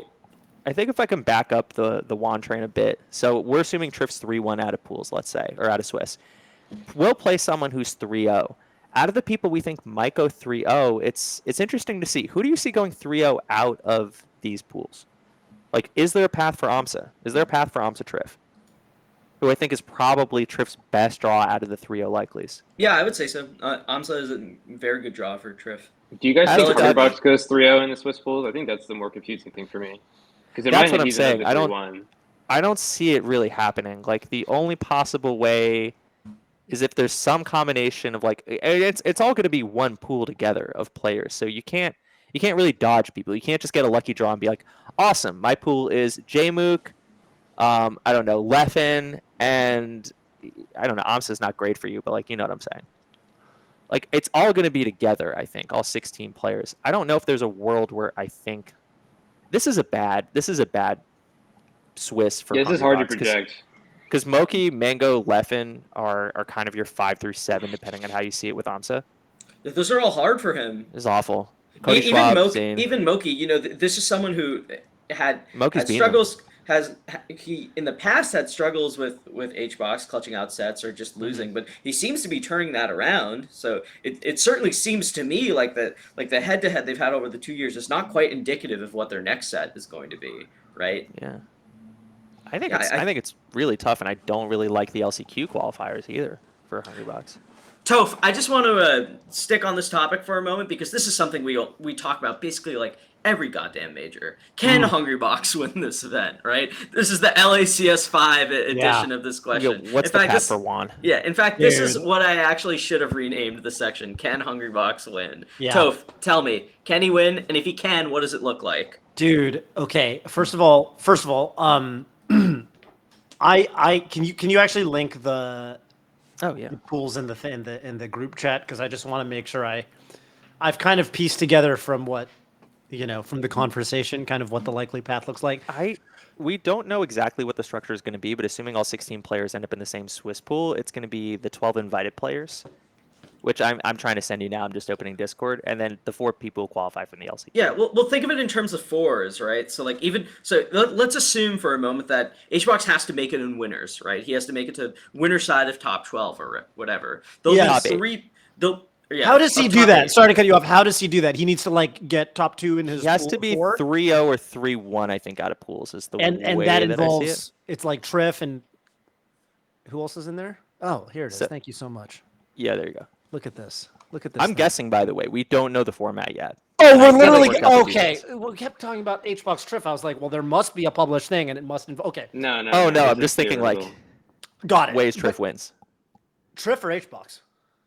But both. Well, now it's Well, Xbox. well, Now the well, question is- Chroma is- was saying Triff, but he's smoking crack on Triff winning this event. So I think Triff can win the event. We're moving it over to Dude, HBox. it's like so hard for Triff to win the event. The thing about I Triff think winning the Triff event has- is that Triff can beat everyone here. Triff can beat everyone here, probably. But for reasons. But I just think the likelihood of it all happening at once is low. Mhm. I don't know. And also I think the way that, dude, nothing against Triff, nothing against players like Triff or Yeah, or a lot of Polish players. Like, I'm kind of grouping them together because they all play Peach, but also they feel like they're, sometimes top 10 or borderline top 10 players who frequently take sets off the. I just feel like we haven't seen it happen. And again, I'm not saying I know why it matters, but I do feel like it does matter when these sets happen. And I feel like usually when they get these wins, usually it's earlier in whatever the tournament is. Like Polish beats Cody in the East Coast Smash World Tour qualifier. But is when have we seen those wins happen like in top 8 of a big super major? It just doesn't seem to happen quite as often. So for me, it's just like it feels unlikely. Now I bring that up because guess who's really good at getting those wins when it matters? Yeah. Touchdown Juan. Yeah. Can he win the event? The answer is always yes. Doesn't matter what the event is. Doesn't matter who's going. We always got to talk about it though, because it always at least recently it always feels like his back's against the wall. But we're always like, he can win it. I'm envisioning it, and it seems possible. I think he can. I think he always can. Yeah. I don't know what it looked like. I think the answer is always yes. It's like a I don't know. It's like some kind of video game superpower, right? Where it's just like he's never actually out of it. People will play bad against him or whatever. Like I don't know what the hell the deal is, but yeah, he can definitely win every event. It doesn't. I don't know, dude. Fucking Gama last year, everyone was saying there's no H-Bucks may never beat Cody again. And then the reverse pop-off set happened. Like, we didn't think that was going to happen. We thought Cody might literally never lose again. It's got to be said, he plays really well in the Ludwig tournaments. I was going to say Vegas, and then I remembered Double Down, and I can't really condone Double Down. But he did really, really well at LSI. Yeah, he beat Zain in pools. Yeah, didn't they play 3 times? Zain H-Box? Zain kind of washed him the other The third time. Wait, what was the second? I thought the second time was also. Wait, yeah. No, the second time went to game 5. Second time was spooky. It was I think Zain 2-stocked in the last game, but it was pretty back and forth. The first time H-Box won 3-1, it was kind of a weird set, and the last time was a laugher. That's what it was. Yeah. Zain that was grand finals. Yeah. Grand finals, yeah. Zain disarmed. Leffen actually had an insane LSI, which is funny because like everyone talked about the H-Box set, which he lost. Like it was the first time he had lost to him in a while, and that was sort of like the attention grabbing thing from Leffen's event. But it really quietly covered up how insane the rest of his tournament was, which is kind of funny. I lost a side bet. I lost a side bet, and I was really kind of pissed about it. I don't know if it was that or Summit, where like it was Leffen versus Cody. And I'm like, there is no way Rusty Leffen is beating Cody. Okay. You know what? I gotta confess something. I'm not past the Triff having a chance of winning this event. Triff has a chance to win. Can I reframe that actually? Because I think that there's a good way to talk about this, which is a little bit less crack smoking, I guess is the way that you described it. Yes, thank you. So I did see like this very annoying Reddit comment talking about how much worse Salt, Joshman, and Triff are relative to the other invited players. And I think possibly we can marry the conversations here and like maybe I'll get on the same page. I don't think that Triff has a very high probability of winning the tournament. I do think he has more paths than Axe does. And I think this is a hard format and group of players for Axe. This is very different. Yes. So I did want to call this out mostly just to own the Reddit guy. No, I don't. What? No, Axe is gonna like beat Moki somehow, or maybe not Moki, maybe Leffen or something like that. Beat Zain and beat Jmook. Game over. I think all three. This sounds just like the Triff path that we invented. Axe has actually done these things. He has accomplished these feats with his tiny cheese hands. We got super sidetracked with this crazy Hungry Box versus Triff thing. It's like, okay, well, Triff can definitely beat Amsa. Triff can definitely beat Cody Schwab, right? Like, there's definitely paths for Triff. There's paths for Triff that you can invent in your to get to like winners finals or something, right? Yeah. Where it's like, okay, well, like I don't think this will happen. I think that, like Toph said, you need to like have a lot of very low probability events that mostly happen like earlier in big tournaments rather than like in the big stage top 8. But I think that like relative to the way that Axe is performing right now and like the very, very difficult bracket that Axe would probably have to win this tournament, I think that like Triff belongs in this list as much as anyone else. Yeah, that's just my opinion. Oh, absolutely. Yeah, not only do I agree with that, I even agree with the fact that I think this is a really difficult turn for someone like Axe, right? Like this is like when we saw him win Summit 8 like or whatever all those years ago, it was through beating Zain, it was through beating a bunch of spacies which he looked really good at and avoiding H-box, right? I think if Wizrobe.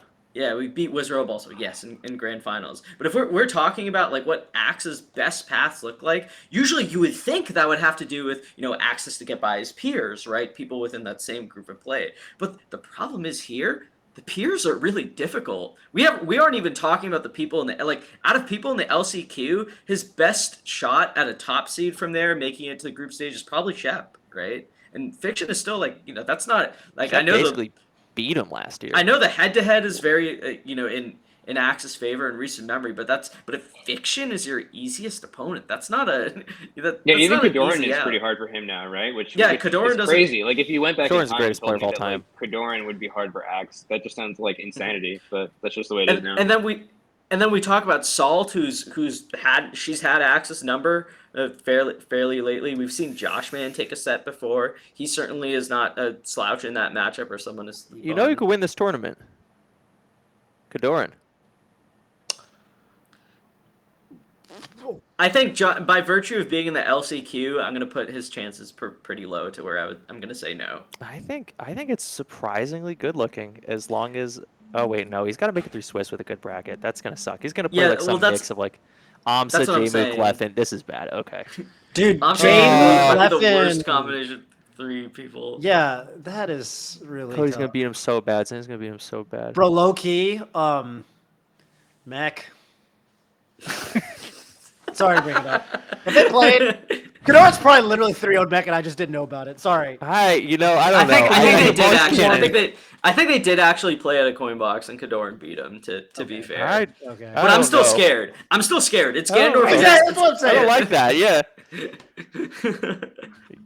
Ganon's got the punch. Yeah. Okay. I'm smoking. A little bit of crack. I will say. I have to say. Toph, you gotta give me a number, Toph. How many people can win? Oh, interesting. Just okay, yeah. Let me just look at the list of players. So again. Jmook, we all agree can win this event. Win. Zain can win. Moki, first. I think Moki can win. Yeah. Yeah, I think he can do it. Moki's got a path. Extremely reasonable. Thompson, Cody. I mean, third at Genesis, right? Yeah. Amsa, Cody. Well, I said HBox can win. I'll say Leffen and Mango can win. I'll say 8. Yeah. Is that 8? Yeah. And what does can mean? As in, you would put it in a significant like capacity, like above 5%. Or above. Sure. Yeah, let's do it. 5 is a great number. Then I'm easily 8. 8. Yeah. If this tournament happens 20 times, this is how many times 5%. 5% is actually too high of a number, probably. Yeah, because 5 probably. 8 people means that if they're all equally favored, it's 12.5. Yeah. I get what you're saying. Yeah. Mm-hmm. I don't think Juan wins 5% of the time, which Probably is crazy not. because he's gonna win this tournament now. It always does seem like that, doesn't it? No, that's 5's actually kind of high. 5's kind of high for the simulation you just described. So.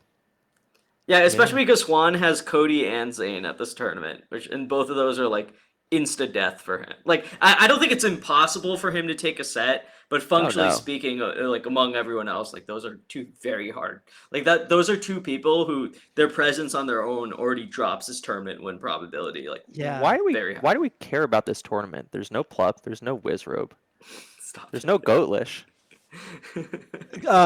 there's no solo battle. Did you say Goatlish or Goat?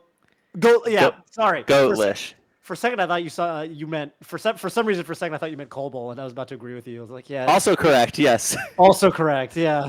Rest in peace, Colbol's streak of 8 billion tournaments won. Yeah, like 306 years or whatever. Who beat him? Panko. Oh, okay. Yeah. There you go. Speaking of people who can beat Kadoran. Ambi. Sorry to bring it How up. many people can win? Oh, I thought you were saying Ambi's beating Kadoran. I was like, oh.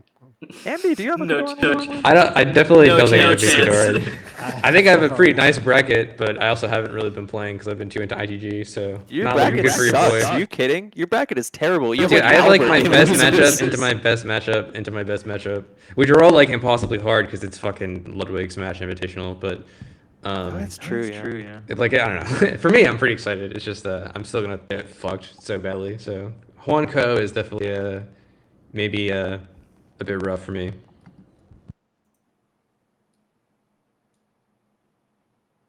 Yeah, I think that yeah, I think 8 is a pretty solid. I think we all agree that Moki has a semi-significant chance of winning the event. I think it's not. Mhm. It's not. I know it's kind of a in vogue thing to say. Oh yeah, Moki can win a major, but I just want to make sure we're all like on board with this, right? Is there Moki's got any a path. pushback? I think he clearly has a path. Moki can beat Leffen, Amsa, Cody Schwab. I really don't think can beat Jmook or Zain at this point. Mango is also looking pretty bad, and then can beat anyone else there. I think it's actually pretty reasonable. I mean, like, I don't think that. I don't think Moki is like. I don't think it's like keel over and give up territory against even those 3 opponents. I No, think not that, really. No. Yeah, I think it's very hard. I'm not gonna. I shouldn't. I shouldn't understate how difficult it is to run into Mango's Falco as a Fox player, right? Like, but like, I can't imagine that his. We see Cody take sets. I think that Moki could put up a fight, and we've seen Moki take Zain very close before. If there's a time, it's kind of Rusty Mango in Vegas. Well, Mango is in practice though, and he looks really good. So He's a VTuber now. So I hear. see it. Okay, let me actually ask you guys one last matchup that I want to talk about, and this is the matchup that I think is just so. I think the recent record tells a false story in this matchup, and I want you guys to tell me if I'm smoking crack on this or not. I think that people are sleeping on Leffen versus Mango. I think we've reached a point in their head-to-head and their rivalry dynamic where Mango either just bulldozes him or wins some insane reverse 3-0 heartbreaker set or whatever. So I actually looked this up for my column earlier this week, and Mango is currently on a 6-set winning streak against Leffen. Like it's been Wow. again a mix of heartbreakers and a mix of blowouts, right, during that Yeah. whole time. But the point is 6-0. This is and I want to mention that this is a rivalry that used to go back and forth. They'd have really close sets, they'd have total blowouts in each other's direction. There was a time when Leffen beat Mango like 5 times in a row, and it really looked like Mango was struggling against him. Then Mango kind of went back and forth, and now we're currently in a phase where Mango's Falco just trounces him. And I think this is crazy.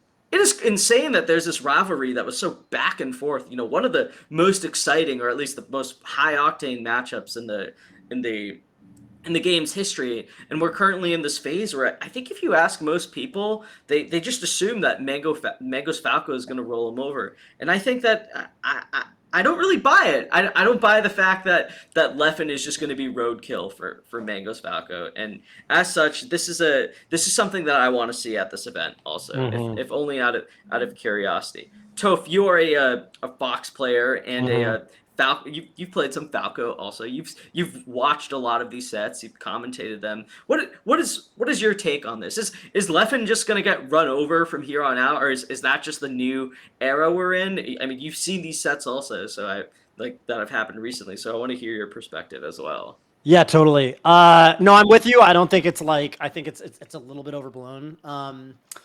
It's the kind of thing where for Mango and Leffen, I think because of the way they play, like I feel like when they haven't played first, I just feel, don't they play kind of like the density of sets they have feels lower? I feel like their sets are further and fewer between in the sense that there's just more time between them, or maybe there's always been a good bit of time between them, but I feel like Leffen, when he's doing well versus Mango, he's kind of been playing him a lot. I feel like that's the kind of player Leffen is. And I feel Mango's incredibly different from every other Falco. Like, I mean, his Fox is also very different from other Fox, right? And I think that just favors Mango. Like, I think that for Mango, Foxes are, Mango playing Geo is way better practice for Mango's Leffen matchup than anything Leffen can do, short of fighting Mango. Leffen plays like, I'm not gonna. Obviously, he doesn't play like the most extreme way to say it is he's like an idealized version of the Dime a Dozen Fox, which is not really true. That's kind of an unfair way of saying it. But I think from Mango's perspective, that's probably how it kind of materializes. Like Yeah, and it's the same. It's kind of, I feel like it's kind of in some ways the same deal for Cody. I just think it's really hard for these.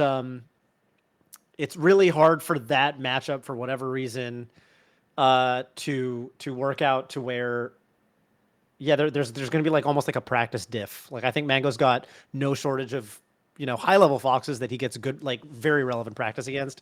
And I think for Leffen, like I think he's basically starting every Mango set, like kind of refiguring things out. Kind of Yeah. Yeah, I wonder about that one point that you brought up about Leffen being the idealized Diamond Dozen Fox. I don't know if I think I agree with that. I don't agree with it either. I think that like if you're gonna make that comparison with a top player, I feel like Cody is the one that you would say for that, right? Like Cody definitely plays, I think, the more sustainable modern Fox style that I think that any good Fox, probably good practice for Cody. I think that Leffen definitely plays pretty gambling now. I don't know if it's maybe that's you're just right. me. I know what you mean. Actually, you know what the set that made me really feel that was Leffen versus Fiction at Genesis, which did go to Game 5. Yeah, I kind of felt the same way. The whole time I was like, Leffen's gonna lose this, Leffen's gonna lose this, he's gonna find a way to lose this. And like he like kind of didn't, but it didn't look that stable. Yeah. I think that style feels really rough against Mango in particular, at least right now. I think that like old school Leffen was a little bit more like you're describing, where like he would get his opening super clean and like Crush was like trying to imitate him super perfectly and stuff like that. Yeah. You're right. I do think that he's kind of evolved a little bit over time though. So I wonder how much of it is like a style thing versus just like a practice thing. I definitely agree with what you're saying about his relationship with fighting Cody though. That definitely feels a lot more like, oh, okay, I know how to deal with Fox's full hop. Even if there's like a player that can do all 30,000 of the mix-ups, I could still just deal with all of that. Right. Well, Ambi, let me ask you this then, because you brought up Cody, and I think that's a pretty good comparison for another elite or top Fox in the world going against Mangos Falco. Do you think that Leffen has a significantly worse shot versus Mangos Falco than Cody, or is it about the same given the experience and like history that he and Mango have had? Yeah, I think that's very interesting. To me, that's hard to really gauge. Because I do think that the two things that I think are worth mentioning here is that Cody is definitely a lot more in practice than Leffen is at any given tournament, which I think matters a lot versus Mango especially. Like I think that Mango is a player that's very difficult to make mistakes against. I think that relative to other top players even, if you misface something, you get like Toph mentioned earlier, like the bullshit stuff that like the mid-level and the level players have against Falco, where it's like, okay, if you play like at the top level, like the proportion of errors that you see is like really not enough to sway anything in Falco's favor.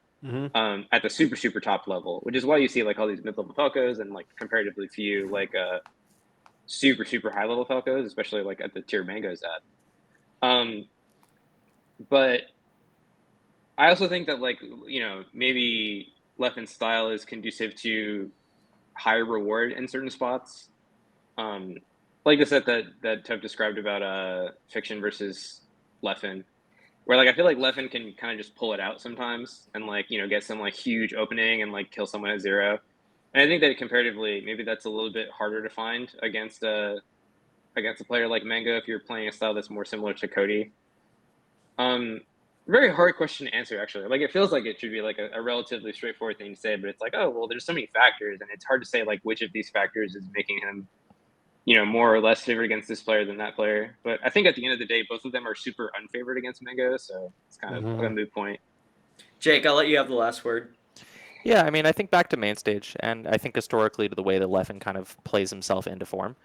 Typically, Leffen needs, about a tournament at the very least of like top player practice and competition and that sort of thing to really feel sharp against the top players. Can squeak out some wins, definitely isn't playing with the full bag of tricks, the full sharp punishes, and will take some beatings sometimes. Main stage was interesting because Leffen was looking kind of, pretty out of it for some reasonable reasons. And then when Leffen played Mango, it felt like Leffen was remembering quickly how to play the game again in a way that was very surprising. And you actually saw this versus Hungry Bucks as well, going from just looking kind of lost in game 1 to remembering exactly what the playbook is through games 2, 3, and 4 in a way that was really surprising. And this actually started to kick in against Mango 2, which was kind of funky. I always thought stylistically, Leffen's Fox at its best actually handled Mango very, very well, and that Mango has always been hyper tuned to just whoop Cody. And it's interesting because when Cody was trying to contend for number one, the two big roadblocks were Zain and were Mango. And over the years, we've seen, in some would argue, the harder matchup, Fox Marth, where Cody legitimately is just kind of stunning on Zain, outplaying Zain, and then also introducing things in the matchup that make the matchup look more Fox favored. And in the Mango sets, it's just like the opposite in some sense. It just looks like Mango just finds like another way to just kind of chump on Cody. I think it's interesting when you watch like Mango play Aklo or something like that. A very, very different sort of style of player who is also very sharp. Coming out of the gates really, really fast, with maybe some stylistic things that Mango isn't exactly in shape against. I think it's weird because Leffen could just show up and get, I don't know, like 13th at this, and then there's not much we can really say about it. It really depends on how much Leffen has picked up a controller that actually works and what controller he shows up with. It's really hard to say. I would weirdly say that like Leffen, after about 2 tournaments with a controller that he feels comfortable with, does have a better chance than Cody versus Mango right now. I think what you mentioned, Leffen could get 13th at this tournament. Obviously, he could also win if he plays really great, but we're talking about a field that has Mango in it. Potentially, Zain, don't test us and Zain in the same pools match. He could run into Sunsei or something. We know that's a scary matchup for Leffen. Yeah, I think it'll be pretty interesting to see how he does. I think it was good hearing you guys talk about Leffen versus Mango, because I definitely think that's something that we has been taken for granted, or has had its outcome taken for granted in the last 2.5 years or so. But I think there's a bit more happening underneath. I think there's a lot of layers to it that make it a more interesting matchup than the head-to-head show. So keeping that in mind, we do have to make our selections for who will win the event. So Chroma, let's start with you. Tell me, who do you think is going to win? I actually think Cody Schwab twigs it. I think Cody's just got the best heads-to-heads versus everyone. I think he will manage to dodge Mango. I think that's how it's going to work out. I think if you took Mango out of the equation last year, Cody was the best player in certain senses. And Cody looks strong enough versus Jmook and Zain and everyone else in the field where I think he's the, he's definitely not like the favorite against the field, but Cody's my pick. I do want to ask one really quick thing with Cody. Do you think it's scary that there's I would not say that Cody Schwab is weak in the Fox Ditto, but I would say that it's a very difficult matchup to maintain consistency in at the top level. So I do want to propose to you in a event where Cody Schwab could be playing Moki and Leffen and Sunsei or however other many Fox players there are in multiple sets. Is this just by virtue of the characters they play and the innate volatility of that matchup? Is that something that concerns you about Cody's ability to make it into that part of bracket where he'll play his Amsas or his Zains or whomever else that we know that he can defeat? In some sense, I think Jmook and Zain actually have a stronger expected performance versus the field of Foxes than Cody. I feel like Amsa might actually have about the same or a worse one, and I think everyone else is strictly worse. I think the way that this is going to end up happening is that it won't end up mattering enough. If I have the structure right, I think Cody goes 3-1 through Swiss, maybe manages to take a loss in some Swissy way, and then things kind of work out for him the way everything else goes. I think how it's going to work out for top 8 is that it's not going to matter. I think Cody ends up dodging every Fox there and does make it to winners. But I think it's a good point. Ambi, tell me, who's winning? I think Amsa will win. I think that this tournament format, weirdly enough, favors him a lot more than a lot of other players. Because I think that Amsa, to me, has always represented a player that maybe like not as bad as Jmook with Hungrybox, but as a player that has a lot of favorable brackets and a couple of like really, really scary brackets. And I think that the format feels really conducive to like Amsa running into Cody, not meaning the end of his event.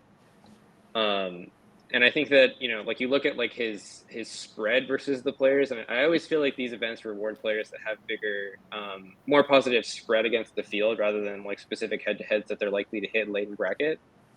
I think that Amsa, I've always maintained that like people say that AMSA's slumping. I think that AMSA is roughly the same level that he was at late last year. I don't really buy that he's like significantly worse than he was back then. I think that late 2022, AMSA definitely won a lot of coin flips, and in early 2023, he lost a lot of those same coin flips.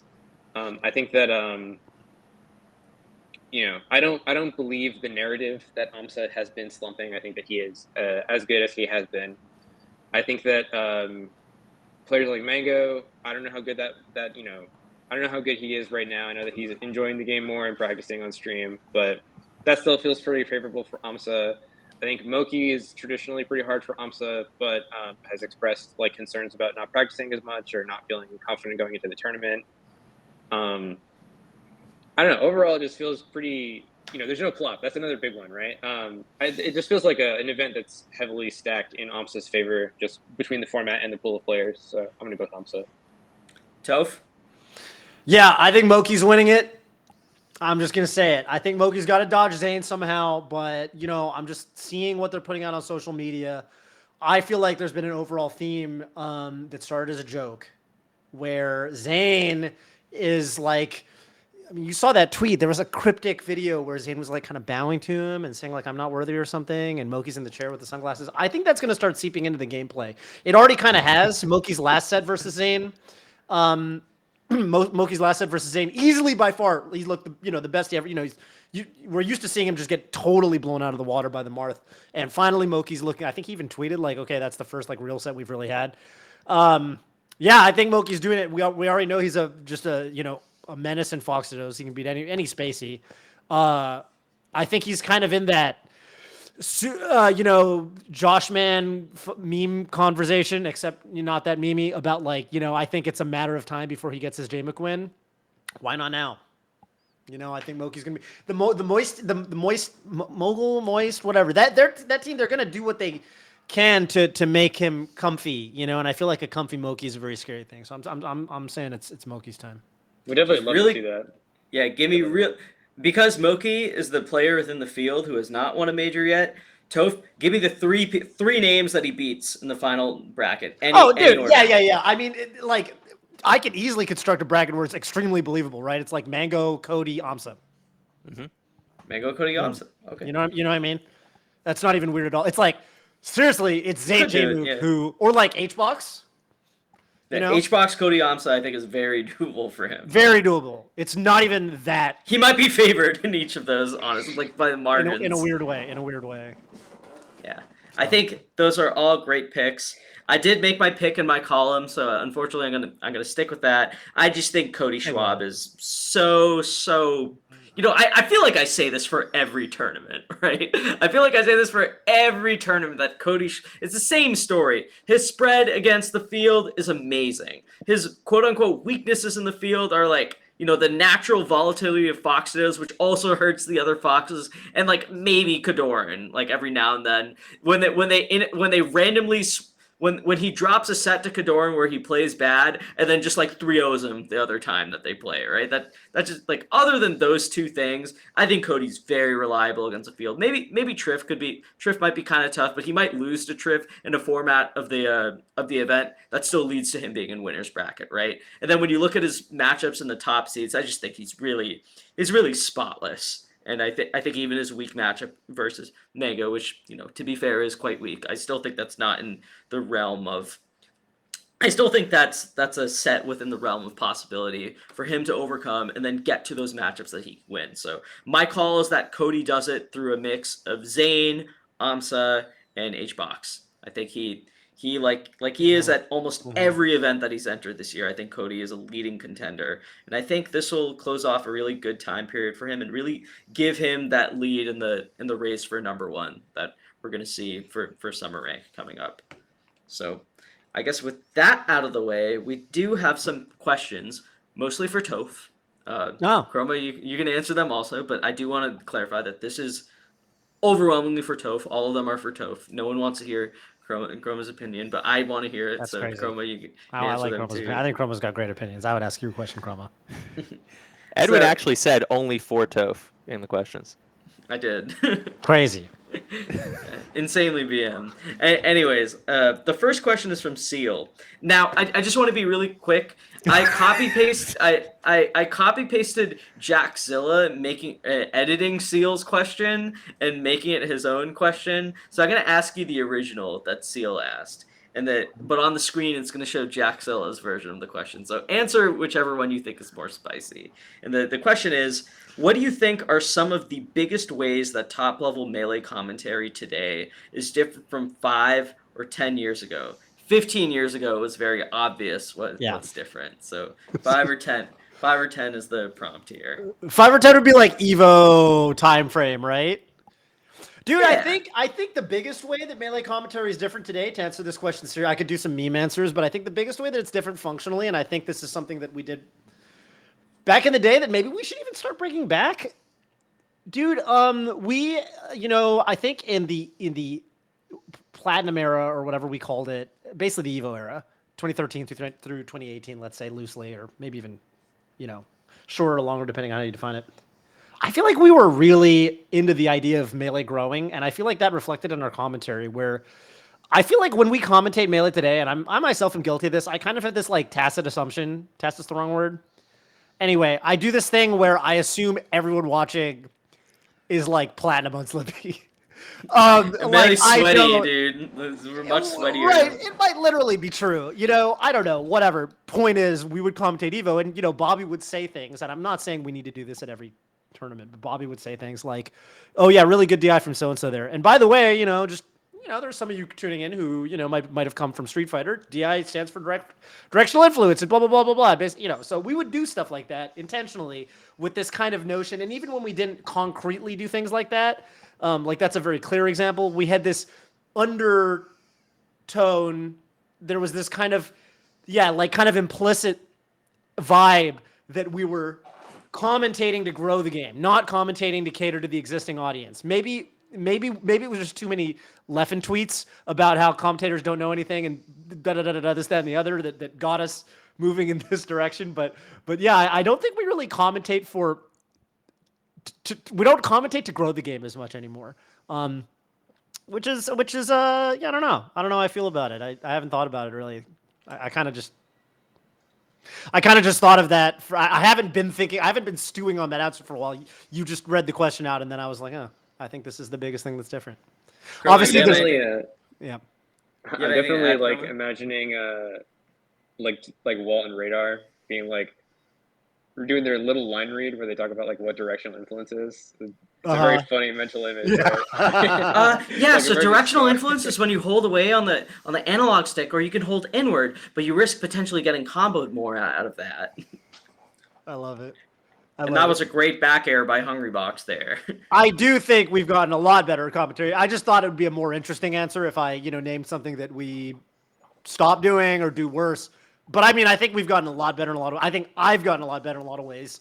I remember I have a very clear moment in my head of not a recent main stage. It was 2017. It was like the first main stage, I think. Anyway, it was AMSA X, and I remember coming out of that top 8 being like, that was the first time I've ever commentated a floaty ditto. Well, not ditto, but a floaty matchup. Well, ever.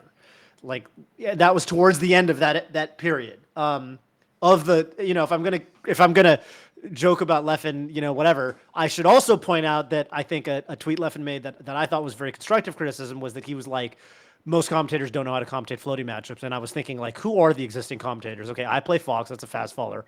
Bobby plays Falcon, that's a fast faller. Brandon and Phil play Spaceys. So on and so forth. You see where I'm going with this. So I was kind of like, Vish plays, So I was like, there is extreme fast faller bias just in the pool of people who commentate. We should probably get better at this. So I did, and I think we have, at least I think I have. I think there's a lot of things we do better. So don't get me wrong. Right. Jake, do you have anything you want to add to the topic? Oh no, I answered this off the air, and it is not suitable for the podcast. Really? All right. we can quickly move on then. Okay. So Toph, this one is from Anaconda. I'm actually curious to hear your answer on this one. Okay. What do you think of the recent trend toward having events streamed via top player channels like Hungrybox's or Mango's stream? Damn, yeah. I think it's Yeah, or Ludwig's right for this weekend. Yeah, it's probably good. Um, like, I mean, it definitely gives visibility to tournaments that probably otherwise wouldn't get that much. And I think it's probably a symbiotic relationship in the sense that, like, then Cody Schwab is something to stream. When he's trying, there was this big worry that kind of went away. I feel like we used to talk about this a lot more. Like, I remember talking about this a lot leading into like tournaments like Big House 9. People used to talk about, like, man, these top players are going to stop going to tournaments because they make more money staying home. So that can only be a positive for them, and incentivizes people like Mango and Cody or whatever to go to tournaments. It's probably a good thing. I think the only thing that, like, I would say is somewhat of a bummer is, like, I do like the era where, you kind of knew when there was a tournament going on. When I say you, I don't mean us. I mean the dilettanti of the community, the casual spectator, the people who only know about the Five Gods and nothing else. I feel like there was this era where you kind of knew something was going on because VG Bootcamp was live, and then you knew something was going on because BTS Smash was live. And that's kind of good, I think, to capture a certain subset of the audience. I just don't know how big that group actually is. It's just a general sense I've had. I've honestly never been the best to talk about where the viewership is coming from and stuff like that. Honestly, this is an area. I joke about this person a lot, but I do think this is an area where Crimson Blur would probably just know best. I don't know. I think it's good. I think the trend, going back to Anaconda's question, I think it's probably just a good thing. The Cave. I've watched way more of The Cave because of it being on Zane's channel and it pops up in my following. I have not really watched The Cave except for maybe some of the YouTube uploads back when it was like VG Bootcamp. If The Cave was ever VG Bootcamp, I might be making that up. You get what I'm saying. Chroma, you have anything you want to add? Yeah, I mean, I think it's this really interesting series of things. I mean, it's good to have the synergy of just having top player followings, follow tournaments that they wouldn't necessarily see before. I love when Condoran streams the San Diego tournaments, of course, the Zain Caves, Cody streaming stuff. It's all great, right? I think that's neat. I worry a little bit about like growing talent and that sort of thing. Like, I don't know if Brando would have developed the same way if he was not streaming under NYC Melee, but I'm not really sure like how that actually evolves. I actually feel a little bit differently about majors. I mean, it's good to get top players revenue and have that draw. I don't think it's something that you necessarily need for like a big major. Like if big melee is happening, people will find it, especially if it's on some sort of centralized channel.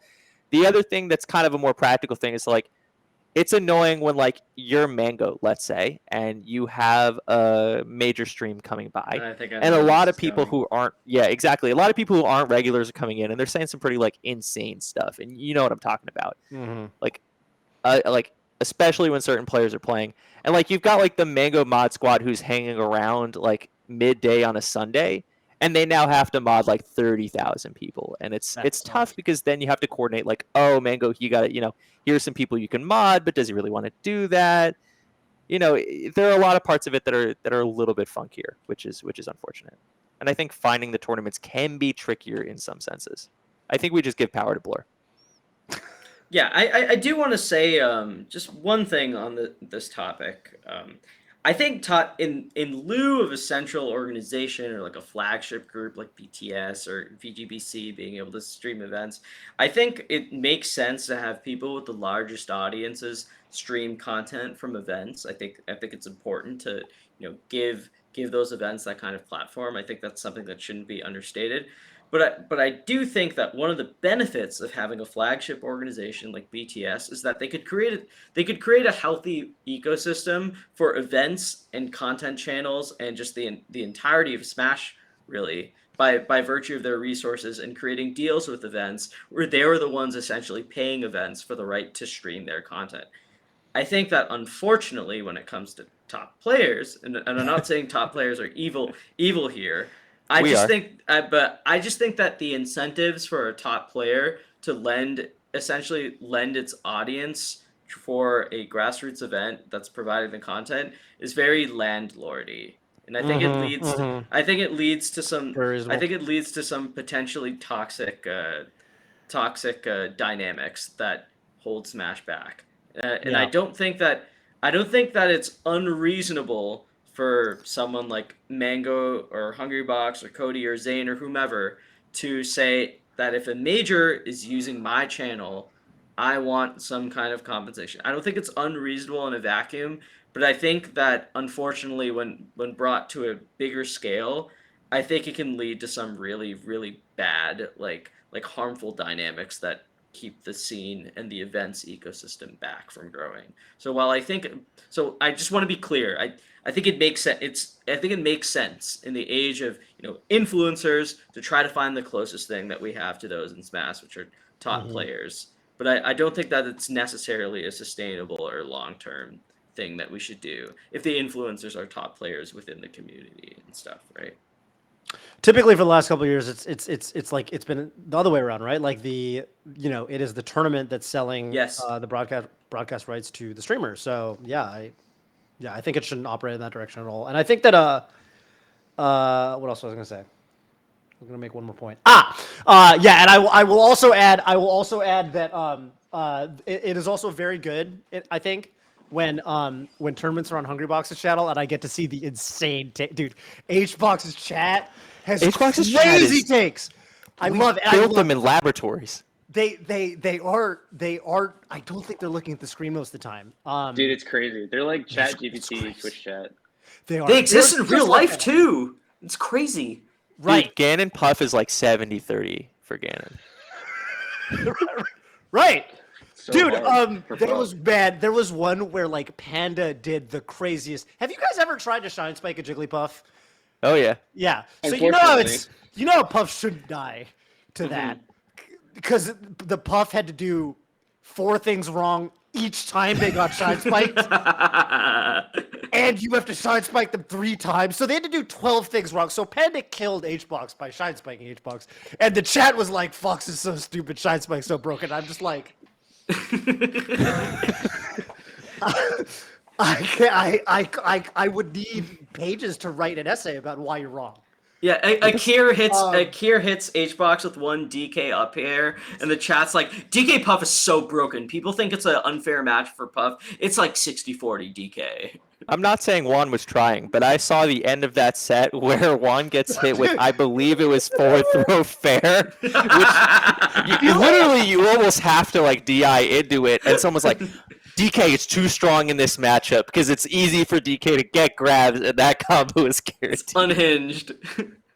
It's like Hungry Boss was a parody account that was on Twitter, but I think the problem with satire is that it needs to have a contrast clear enough to identify the satire, and Hungry Box's chat has completely destroyed Hungry Boss's livelihood. Yes. Yeah. All right, the last question we have is from Yams. Yes. This is Toph. How much of live commentary is reacting to or plowing by fumbles from yourself or your co-commentator in the moment? Now, just to be clear, this is a slightly modified version, like just rephrased more to the point. But the Okay. example he brings up is from Genesis 4 when Scar or you, one of you two, brings up The Departed, but the reference is fumbled, like for whatever reason it's not explained or Scar forgets something and you just quickly move on for it. totally So forget I guess that's an example that he was referencing in his way of wording the question. Did you say Genesis 4? Yeah. Damn, so I definitely had not. Is The Departed? Is that the American version of Yes. Eternal Fairs? It was The Departed. Yes, that's exactly it. I have seen The Departed, but I definitely saw it more recently than Genesis 4. Very likely I didn't catch the reference, and I moved on because I didn't catch the reference, and I didn't know what was going on. Damn, fumbles? I would say. Yeah, I don't know. I would say not that. But Chrome, what do you think? 'Cause we commentated you're actually the person I commented with the most recently. When you very little, right? I mean, I feel like you play off of your co-commentator. No, a lot. I think this is more of a thing like when you're in the weeds of commentary and you're like maybe a rising person and you're coming up through like, like Fridays, Saturdays, maybe you just haven't ever talked to the person before. And it's not even necessarily a fumble, but it's like you're just not on the same wavelength at all. And you just kind of have to make it work. I think I have had that, yeah. and then I think like you've got your friend like Jack starts talking about Lord of the Rings, and like I have never read the Silmarillion, and I've lied to him many times about that I've read the Silmarillion, And I have to very artfully dodge through all those scenarios where he's talking about like Feanor or something. Or like I don't know. Like the Numenorians or some shit. And I think part of it is just the natural gaslighting that occurs in every friendship.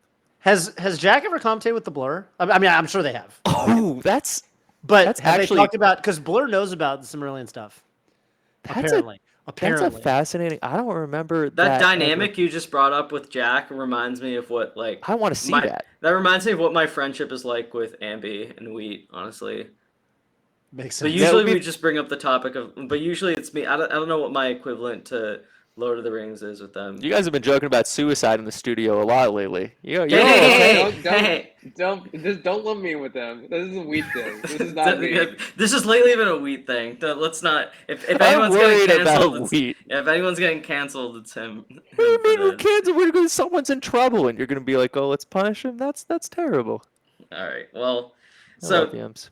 Speaking of Wheat, by the way, I actually and by I'm gonna do the responsible leader thing and throw the blame onto someone else, like all great Smash community leaders are supposed to do, and mention that our producer actually has a video from Wheat that Wheat recorded that he wanted to play during the show. I think he's gonna give like a question or something where we're supposed to answer it. So I think we should have actually done this about a segment and a half ago or 2 segments ago or so.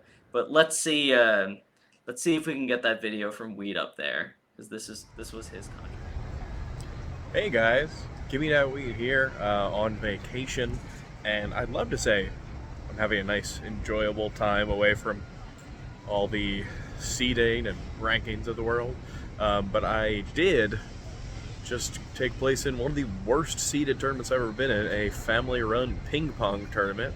And did I lose? Yeah, I did, but I think it was some Bush League seeding that was going on, and a ban technique that was allowed in round 2 that wasn't allowed in round 1, but I digress.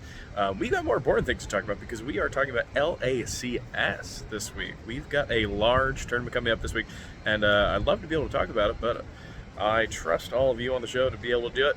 But I will say, I think AMSA has this one. I just have something in me that really makes me think this is going to be his big return to form, and we're going to see major winning AMSA back. Now, before I go, I'm sure you guys are going to talk about who's going to win, but I want to ask you something else. We've got LACS, we've got Fate, we've got GOML, and those are 3 back-to-back events that close out the year in terms of the summer rank. Now, my question for all of you is, who has the most to gain and who has the most to lose in terms of rankings in these next 3 weeks? I am going to go back to enjoy myself. I've got a margarita that needs to be downed expeditiously, so I'm going to go do that, but I will be back next week to talk about all this, all the crazy stuff that happens at LACS, and can't wait to hear you guys talk about it, because I'm sure you're going to do such a great job. All right, I'll see you all later. See ya. So true. That's what I think. What do you too think, true. boys? Yeah, no, he was spitting, though. I think Kyrie Irving should apologize. I do disagree there. Yeah, I don't think calling Ballinger's apology was very good either. No, I don't think so either. Yeah. I really don't know what we definitely- was talking about with that part, so, Yeah. So definitely he seems to agree with Ambi that AMSA has a good chance of winning the event. I think that's a pretty reasonable take. But his question was, who has the most to gain and the most to lose from this period of 3 weeks coming up to summer rank. So Yeah. I think Answer to there's both of a these is Mango. I think that's pretty easy. Personally Most, you say most to gain or most you to think Most to gain I and think most to it- lose. I think it's for both. Mhm. That's I've super been reasonable. I've been so annoyed with the whole Mango situation in terms of the summer rank, because Yeah. he better kind win. of threw 2 tournaments, and Mhm. like I've heard various things about like what people are thinking about doing with Mango on their ballots, because he did come back and kind of did very well at a bunch of tournaments, and there's a chance that he does very well this tournament. What And, did he do really good at besides Tipped off. tipped off? Besides tipped off, or was it? Tipped Well, off? he did well in Battle of BC winners bracket. Yeah, until Marth Marquez came That's- out. He did well True. at 1.5 events. Right. That's no. So I think that Mango if he does bad at this event, it's looking grim. It's looking I'm ranking him grim 17th. Grim for your boy. I don't want to rank him 17th. People will get mad at us. People will dox Oh, us. it's bad for us because they'll try I'll and have kill to us. move again because Oh, I forgot about that. yeah, no. So definitely Yeah. like I don't know, 97th at Genesis 9, and then going Marth and losers bracket that'll be C. So I think that him doing well would be really good because he would not get ranked 17th or whatever the fuck. Do you guys do? You know, how local PRs do an activity cutoff. You have to. Yeah, we have something like that. What's the activity cutoff for the summer rank? It's 3 majors. 3 majors. And alternatively, there's another clause that's like if you don't have 3 majors, but you have a lot of regionals where you fight top 100 players, then that counts That too. counts. But Mango, 3 majors Mango played has at. So Yeah, Mango play at Genesis. Well, that was what I was about to say. So hang Well, on. that's a You have very an easy- contentious question. Well, I'm saying you have an easy solution. How many majors has Mango been to? Genesis, 3 Battle actually. DC, tipped off. This would make 4. This would make 4. Yeah, no, it's fucked. You could make the argument that he wasn't at Genesis yeah. and half of Battle of BC. And half of and then it's BRDC. 2.5 and you just don't rank him and no one tries to But kill he you. does have the sets with the other half of that clause, right? Yeah. He has the sets against top He's 100 not players. gone any He regionals for shit. He has the set versus Mateo, who is the top 100 player, which he did lost. lose. Yeah. But he wasn't there to play it, so that doesn't count. Personally, I don't care. You know, Mango does well. They'll complain that we didn't rank him first. Mango does badly. We're going to rank him 20 millionth. I put Claymores in my lawn this week in anticipation of both scenarios. So my answer is actually Jmook and Jmook. If Jmook wins, and especially if Jmook, beats Hungry Box or Zane's Ices or any combination of like Cody, it's fantastic. And Jmook is right back in the race for number 1. And then if he loses, it feels weirdly dire. Edwin had a bit in his column where, what did you say? In one of the scenarios. So one of the scenarios that I had for Jmook was that he ended up facing off in the bracket that I built out. He faced off against Amsa in losers quarters. And what happened in the die rolls is that Jmook rolled a 1 and Amsa rolled a 9, which are the highest and lowest respective scores that they had. And so in that scenario where Amsa just like steamrolls him in 6 minutes, it was about as ugly as it could be. I don't think that will happen. But you had Jmook announcing that he was done for the summer. Well, I mean, he rolled a 1 and Amsa rolled a 9. He's like, I'm not attending any more tournaments anymore. And so that's somehow now I feel that things are grim. All right. I think Jmook is a good, because I mean, the reason I think Jmook is a good answer for who has the most to lose is because he entered the year when people were talking about he could potentially become the first player of the SSBM rank era to win the first 3 majors of a year, right? Like that was pretty sky high, right? So if he doesn't win this event and let's say Cody beats him and Jmook doesn't do so hot and he has a performance like CEO, in terms of a magnitude of drop, that's pretty big, right? I would say that's a pretty substantial drop, right? Is that a lot to lose from being in contention for having the hottest start of a year ever to being top 5 or falling out of it? Maybe I doubt falling out of it, but yeah, I don't know. Toph, what do you think? Yeah, I think for very similar reasoning to, I mean, Jmook was actually going to be my answer, but I'm going to be different because my answer got taken. So I'm going to say, no, it's fine. I'm going to say Cody for similar reasoning. For both. For both, yeah, no, I same deal, right? I think it's funny because for some reason no one's, which is good. Don't get me wrong. I think I don't think we need to be sitting around giving top players a hard time for this, that, and the other. But yeah, no one's given Cody a hard time at all for the tipped off performance. Oh, yeah. I mean that's a bad placing. I don't know. That's not great. Not a great performance. And it's not. It's not going dock. It's not there isn't an easy. Anyway, I think Cody simultaneously, Cody wins this. We're right back to saying Cody's, in contention for, the number 1 spot he's been gunning for. And I think, I mean, Cody also has a lot to lose because I think the pressure is kind of on when you have a bad tournament. You kind of feel like you need to make up for it. So it's the exact same thing I think as Jmook. Jmook and Cody are both these are players that would not be that shocking if they end up number 1 at the end of the year. But they're just when you think it's like, oh man, this guy's got it all. He's dominating the field. They have some kind of rough performances out of nowhere. So I think they're in a similar boat. You know. Yeah, that's my answer. Yeah, I think you all have pretty good rationales for the jump for like what people would gain or lose from it. I think it's kind of hard to go in another direction, but I'll try. I guess. I think that I'm gonna try to take a longer view of this, right? I think Mango makes sense as someone with a lot to lose in the immediate term, but like, come on, he finished outside the top 10 last year in summer rank. Everyone kind of laughed, and then he ended up winning 4 majors and being in contention for #1 by the end of the year, right? So I think all things considered, I don't think it's that much to lose for him in the long run. Although I do agree that in the short term, it would be quite a drop in rank, right?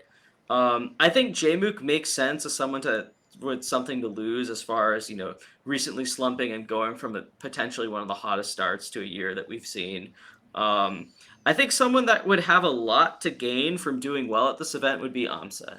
I think Amsa I think Ambi talked about how there's kind of two different approaches to how you evaluate Amsa's start to this year, right? You could view it as him slumping and potentially like the field catching up for him, or him maybe like not having a hot hand anymore. Or you could view it as him just running into some tough brackets where some opponents happen to play really well and he lost some coin flip situations, right? So I think if Amsa could enter that tier or that group of players that have won majors this year, he could really cement himself as not just, a member of the top 5 or 6 or whatever, but really within that group of players that could have an argument for #1 in the summer. And in the longer run, by virtue of winning a major, you're in contention for potentially adding on to that and entering contention for #1 yet again for the year.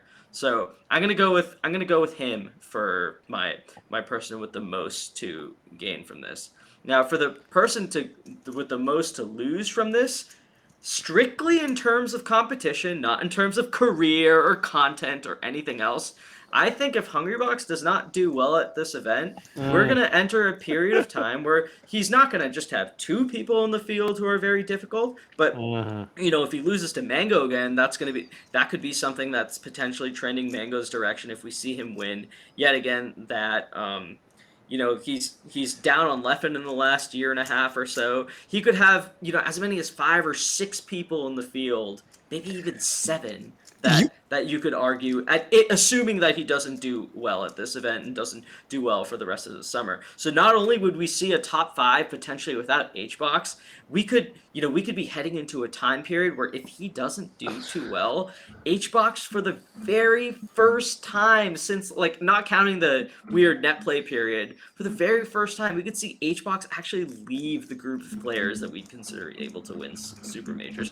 We wouldn't be sleeping on him anymore. It would just be the new HBox that we get used to. And I mean, like, do I even have to talk about his stupid top 8 streak that he seems to care about a lot more than winning majors nowadays? What happens when he loses that? If there's 6 or 7 people who are trending positively against him, HBox's rank may not fall that much, but that perception we have of him as the guy that's capable of winning every event, it could be really heading into that like that net play period where he was struggling, but this time he doesn't have the excuse of that anymore. It would be offline. So I'm going to actually go with HBox as someone with a lot to lose from this. And I also want to add that, in addition with him struggling, it could potentially coincide with periods where Mango or Zain does well. And it would be especially bad with Mango because on a broader scale, it would just be another argument for him over HBox long term. It would be for an all-time status. So I'm going to go with HBox as the person with a lot to lose from this month.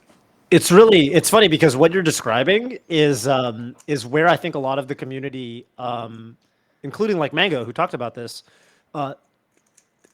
is where a lot of people thought HBox would be coming out of COVID, based on the online results. But now it feels, okay. So we kind of learned, like, wait a minute, it's okay. Online actually is different for this dude for whatever reason, wireless headset or the other.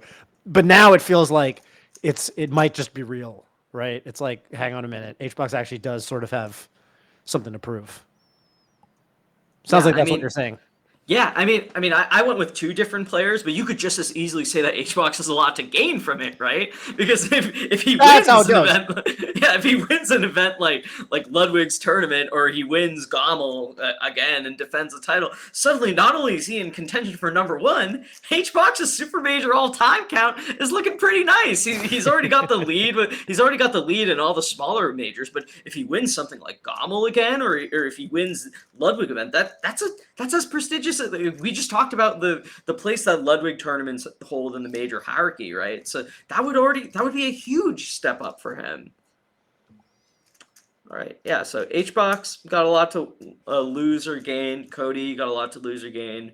Mango, Jmook. I think these are all pretty great answers. So, we've been talking about Melee so long. Oh. I've had a blast talking with you three. I think this has been a really fun show. But, we are human beings with lives outside of Melee also. So this is going to our unnamed segment. Fans will, often refer to it as touching grass. So in this part of the show, we typically talk about things outside of Melee that we've been busy with, or things that, just to remind our viewers that we're multifaceted people, right? So I'll start for us four. I went to a Dream Theater concert and Animals as Oh, Leader I concert. love and, Dream Theater. Wow. Are you serious? I mean, it's been a long time since I listened to Dream Theater, but man, in Wow. my rhythm game days, I listened to Dream Theater for sure. Yeah.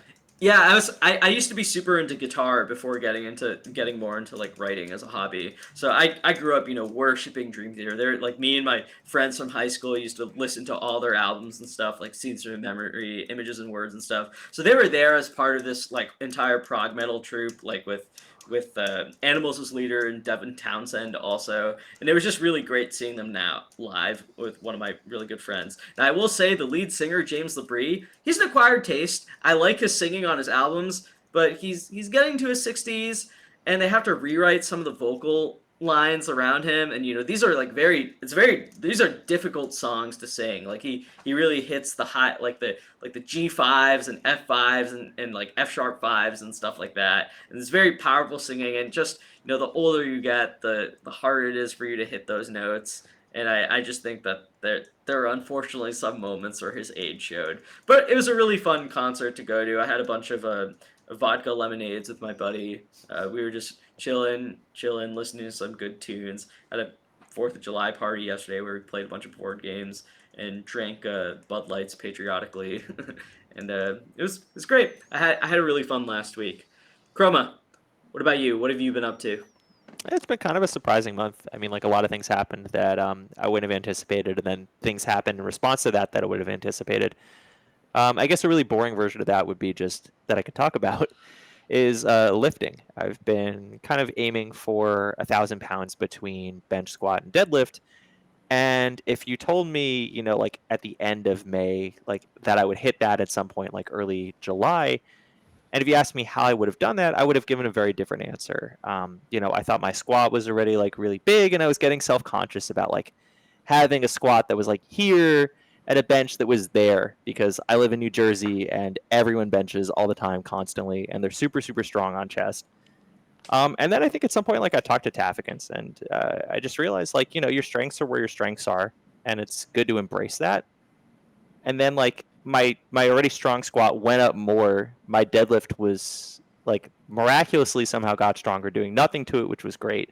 And then I like kind of tweaked my shoulder so bench didn't move like where I thought it would. I also thought it'd be heavier, and I actually lost weight, which typically hurts. Mass moves mass. So that was kind of surprising, but I'm just kind of like not putting expectations on it and just embracing whatever happens, which is kind of fun. Yeah, I mean, otherwise it's been a pretty chill summer for me. I got to go to Nightclub VIP. I think that was last weekend, or like no, weekend after last. That was a lot of fun. It was good seeing people, which was neat. Yeah, and then of course, like, there's always my house, which is getting resided, and somehow all of my internet cables got disconnected while that happened. And I thought I was screwed for this podcast, and then I just started plugging random cables in outside, and somehow it worked, which I didn't really know how that worked. But it all came together. Ambi, what have you been up to? I feel like I always talk about ITG, so I'm going to try not to talk about ITG. But one thing that is I guess relevant to my current recent experience is that I've lost a bunch of weight. I've lost like probably something like 15 pounds now. Most of which was through like exercise and watching my diet and stuff. But the funny version of this is the Huel that I've been drinking, which I believe I mentioned last Oh episode. God, But So I wanted gross. to double down on this this is because awful. because I have this post on my website now, which I'm going to post probably later this week, which has my reviews for all the different flavors of Huel, of which I've tried like 15 of them now, and they're all Can you pretty explain to terrible. us what this is, by the way, for the Yeah, people who don't so know? I don't know if any of you know like Soylent, but they're these like For the ready name, to drink. Huel. Huel is I guess the more hipster one, but this is the one that someone that I know has tried and told me is bad, which is why I decided to get it because I was like, wouldn't it be so funny if I lost a bunch of weight like as a bit, like eating all these meal replacement things, and So poisoning yourself. I went down this big rabbit hole where like they have these like crazy powders and shit, and I got like the fucking 30-pound bags of them or whatever, and I'm fucking losing it. I'm losing my mind. I miss real food. Why are you doing this? It's working though, and I will say the one thing that I didn't anticipate drinking all this shit for like the last month and a half is like if you look at the ingredients of this stuff, it's like just like food, right? It's like it's blended up like chickpeas and pea protein and all this other like normal food. So I'm kind of just like eating really healthy all the time, and I feel like amazing, like incredible. Like I have so much energy and like everything about my body feels perfectly functioning. And I'm like, this feels fucked up. I feel like I was expecting to drink these and like just to feel like complete shit because it's like fucking meal replacement nonsense. But I've been drinking them and I'm like, oh, it's like I just fixed my diet instantaneously as a bit. So kind of a mixed bag, but I think things are going well. So I'm happy to report that since my last update where I said that I was going to do this, I did this, and now I'm healthier. So hooray me! I'm happy for you. I worry about you so much. Yeah, you and your Huel and 1,200 calorie. I don't day eat 1,200 calories. That was an exaggeration. I apologize Your about wife that. You've been moves bringing out it to up. live with you soon, right? Yeah. So that'll be Oh, cool. happening. I don't know. She hasn't bought the ticket yet, so that's not an acceptable answer to touching grass. My But wife. that will happen eventually, and then that will be my answer for when that happens. But that's a time for the future. All right, take it away, Toph. I have not been playing much Melee lately in terms of games I play because basically my controller, the Z button doesn't work right now, so I can't grab unless I shield grab. Oh. I only play doubles with Amsa because in doubles you don't really have to grab. You know what I'm saying? So instead, what am I playing? I'm playing. It's true. So I've been playing Street Fighter 6 and I'm playing chess. That's all Ooh. I play. Well, and ITG, but I play ITG. I wouldn't say I play. How much do you play a day, Ambi? Or how long when you play? Maybe you don't play every day, but how long do you play for? Yeah, I mean, so it depends on the season because I just finished up ITL 2023, which is the tech tournament, and like that's like kind of a season of the year, like it's like a 3-month, 4-month tournament, and that is like a lot less strenuous on your body because it's mostly timing and like cool techs or whatever. So for that, I played every day. I played like like 2 to 4 hours probably every day. I cannot do that now because now is like the stamina RPG. season. So I've been playing. My sets are usually like 1.5 to 2 hours, but I play like probably 3-ish, 4 times a week. So I play a lot, but I can't play every day anymore because it's the nature of the charts. Yeah, I don't play ITG for that long when I play. I play some weeks I play literally every day, but I play for like an hour or less. So kind of works out that way. And also I'm not really playing hard stuff. Anyways, yeah, by far the games I'm trying to get good at right now are Street Fighter and chess. Street Fighter, a lot of low-hanging fruit. I'm improving very, very rapidly. Happy to advertise that me and Bobby Scar came over earlier today. We recorded the Reeds Street Fighter. It's a little bit of a leak. Ooh. Oh, that's fun. Wow. Yeah, 2 episodes for the Patron only, and then we did some episodes to get some fucking midweek. We want to do more uploads on the Reeds account. So yeah, So that's dope. We're both gonna God. be playing it. Bobby bought the game on Steam. We're getting That him. reminds me, I got to sub to the reads. I've literally been watching the reads since I think it's the best like weekly melee content on YouTube. Oh, thank you. The reads. Appreciate I've been following that. it for a while. For chess, yeah, like I don't know if I've ever really like how much I've said this. Like my life goal, I recently hit 2,000 on chess.com, and my life Wait, goal. what time control? Rapid and bullet. Blitz is Jeez. Blitz is almost there. Blitz is the hardest one. Wow. So I've realized, okay, so if you're an adult or whatever, it's like you're probably not gonna be a grandmaster ever. It like doesn't make sense. But I've formally set a life goal that like I think I could get a title. Yeah. National master. Like I could get national master. I'll run into title players every now and then in Blitz or Bullet. I guess it's like old timers who've probably gotten worse since their heyday or something. I don't know, because you don't lose a title once you get it. And I've beaten them. I've taken games, so I'm kind of like, shit, maybe I should go for it. The saddest thing was, and this was 2 days ago, I realized this. I was gonna go to the U.S. Open for chess, which is the first week actually of August. And I realized there was an overlap with Evo, and I think I'm gonna do Evo. So I was like, for Street Fighter, which is like the two, yeah. But for chess is funny. They do this thing where there's rating brackets because in chess, when we're talking melee, like you got to say someone's top 50 or top whatever, blah blah blah, and it's all relative to the.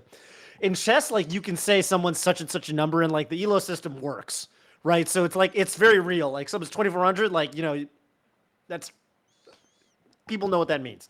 So they have tournaments. They split them up into rating brackets when you go to like there's the open which is all the good players, but you also have rating brackets so my USCF rating, my US Chess Federation rating, is much lower than my online strength because I just don't go to that many tournaments. Now this is the case for a lot of people. So what people do, and what I'm going to try to do is I'm trying to, because I'm like 1,200 over the board, right? So Are you provisional? I just got out of provisional. Oh my God. Okay, go ahead. No, you I can entered do it like now. I entered like two San Francisco tournaments. So, and I beat like some 1,600s or whatever, but I didn't go up enough to. I'm still in the 1,200, 1,400 rating bracket, and they have prizes. Oh my God. Like the first place is like $1,500, and second place is like $700, and third place is. So I'm gonna go for it. The thing is, I think you only get one shot because I think if you do good but you don't do good enough to get the money, I think probably your elo goes up, and then you probably don't get to do it again. Now it's a harder field. So I'm kind of trying to time my breakout tournament. That's very right funny. now. Yeah. I'm No, so granted. tight. Just to finish. Granted, just to finish. I think that probably there's a lot of people trying to do this coming out of COVID. So I don't think it's good. I don't have any delusions about it being easy. I think there's going to be some killers no matter what the rating bracket is. Even pre-COVID, I remember like the under 1600s were just psychotic, like the top No, boards. dude. I believe it. Yeah. believe it. I got so tilted hearing you say that the elo system works, and then saying that you're gonna play in an under X bracket. I was Sure. like, dude, I played so much chess in high school, and I would like go to like super nationals or whatever, and I played in like the U1400 section, and the U1400 section, I get like 5.5 out of 7 or whatever, and like your last round you play some guy that's like clearly 1,800 strength and hasn't gone to a tournament in like 8 years, and I'm like, dude, I hate you. I hate that you're here. I'm like, oh, Maybe works you- is the wrong phrasing, but I picked like, up a cool $300 doing this in college. Did you really? Yeah, I also Damn. wasn't that good. I mean, I was legitimately like in the under 1400 section or something like that, and I just went like Okay. 6 out of 7. When I say works, I mean that like the numbers have meanings in a way that when we tried to do it in Smash, Hanky Panky was it totally would not work for melee, yeah, but Yeah, Hanky was was like in top his own 5 or something. As he It was- should be. It the works to the winningest melee extent that, player of all time. yeah. Sorry to clarify. It works insofar as like the numbers have meanings and like Yeah, of course. you say someone's a so and so, and it's like, yeah, okay, I have a general idea of what you mean by that. I'd like to can't- see it, and I think it'd be good content because I definitely remember when I was playing a bunch, and Ambi, probably when you were playing a bunch, it was just completely unheard of that like anybody who was over the age of 20 could see, like very few of them saw drastic improvement, and the ones that did were like very hyped up and very kind of memey in specific ways. Ambi can speak to this I think, a Memey? bit more. Like I Yeah, don't know, mean, like if you I don't call know if you've like seen, Carlos de la Michael Massa type Massa. of, Yeah. Interesting. where like he's like I did a billion tactics problems over and over again, and now I went from like being 1,300 to 1,900 or something like that. Like wrote a bunch of books about it. Yeah. No, that guy was funny. I think that Rapid Chess Improvement is the name of that book, and basically it's like, okay, get Chess Tactics Art 3.0, and then do all of that like 7 times in a row, and then Right, and random orders until you'd have to do it like 40 hours a week for like 8 months, and then it'd be impossible for you to not be 2000 with this many chess puzzles. And Wow. like I did that. I did that in high school, and I got a lot better at the game. But I think you definitely don't. That's definitely not the best way to improve. Yeah. What's the equivalent of that in Melee? You just a bunch of save And it's like states. Uncle Punch did, right? You practice Yeah. tech chasing, Like, okay, and I definitely can actually, tech chase even unironically, sorry, go ahead. Yeah, actually, unironically, yeah, I I was mean, gonna it say, probably like, would work better in Melee than it would for chess. That's for sure. That's almost very like Drug funny. Foxy is the way that you would think about it, I guess. Where Drug Fox is like, there's free stuff on the table, learn to take the free things. Yeah. Yeah, in some sense. I But made that comparison, and I think that the Drug Fox people were not flattered by it, which was not my intention, but because I think it works, right? So I was like, oh yeah, no, this is good. No, it's Drug Fox has literally given me that advice. He's like, yeah, if you have a million save states and you practice all these situations, I mean, because I remember it really clearly. Like we watched a set where I played hacks at Paradigm Shift, and he beat me 2-1 last stock. And he's like, look, if you Uncle Punch this situation, you would have won the set. And I'm like, that's fair. To be fair, I don't think he makes that suggestion. Like, he probably doesn't make that suggestion. Not even probably. He doesn't make that suggestion to whatever the Melee equivalent of 1300 is. To those people, he says you need to just play a lot more, which is true. Because at that level, you just need to you're missing. You just need to get the muscle memory for all the shit. It's not specific yet. You got to build the neuron fucking pathways. Dude, I swear, like when I play Melee ranked, my level of play just goes down like 50 times. Ranked specifically. Yeah, ranked. I play way worse on. Like I can't. This is so embarrassing to admit. Like live, Eric, you're gonna burst out laughing. I struggle to clear like 1950 on ranked. I can't clear 2K on ranked. It's just like I've played hundreds of sets. I've just always I just lose once and then I lose like 8 more Or you're times. just hard stuck at it. Yeah, I'm just hard stuck. I cannot break. I think 1950 is pretty good, dude. I don't know. It's not that bad. Yeah. I think you don't have that dog in you. I cannot break 2K for the life of me. I don't know what it is. And then I go on LAN and I play really well. I don't know what's wrong. I will say, just speaking of the number 1950, I will say there's a lot of players where I'll play them and I'm like, this person's pretty good. And then I look at their Slippy profile and they're like Plat 2 or something. And it's like 1800 something. And I'm like, huh. That's just good. That's literally me. That's what happens with me, but I lose like 5 or 6 in a row off tilting. Are there matchups you're bad at? I feel like this has to be for a lot of the people I run into. No, it happens in my strong matchups, and then like my weak matchups suddenly become. I'm like, yes, I want to play a Sheik. I'm so happy. Give me Sheik and Link. Then I run into like Plat 2 Falco or Fox, and I just lose. It makes no sense. I don't understand. I love you dropping Link as one of your weak matchups. That's just a very funny thing. I'm not gonna let that just slide. That's a Link is very specific. There. Yeah, Gold 2 Falcos. Gold 2 Foxes are the best foxes in the game. They'll kill you. I watched a Gold 2 Fox kill a PR player from Florida every single time I've ever opening a combo breaker and win the set. That makes sense. Gold 2 because you started by saying Gold 2 Falcos and I was about to cut you off in the hardest way. No, and then you said Gold 2. Terrible. Gold 2 Foxes are 400 elo points higher than Gold 2 Falcos. It's true. It's true. We should say it more. It's so true. Feeding an Andy's point. So that's true. really funny. But we all agree is the fucked up part. All of us know exactly what. Yeah, Gold 2 Falcos. They're hopeless. They get beaten with hammers on land. They do. They really do. Gold 2 Falcos are so bad. How are they there? How did they get to Gold 2? Why are the Foxes still? I don't get it. It's a beautiful world out there. Toph, if anyone listening to the show wants to follow your expeditions, sure, let's go with that. Your expeditions in Melee, chess, ITGs, anything else, boxing, I guess. Punching people again. Yeah, and punching people. Where can they follow you?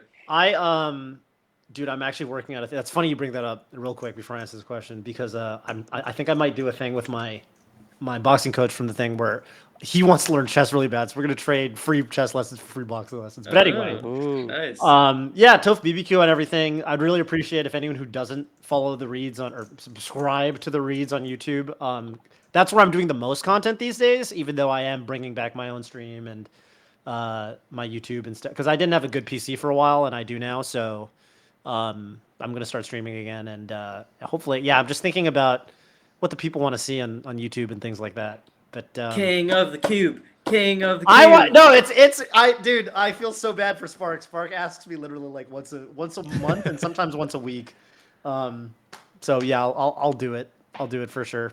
King of the Cube was so amazing, but the only problem was near the end when no one would bet with me anymore. They all recognized me going into chat, and they'd either say, "No, I'm not betting with you," or "You need help." Who did you bet on where you made the most money? It was Fiction Spark.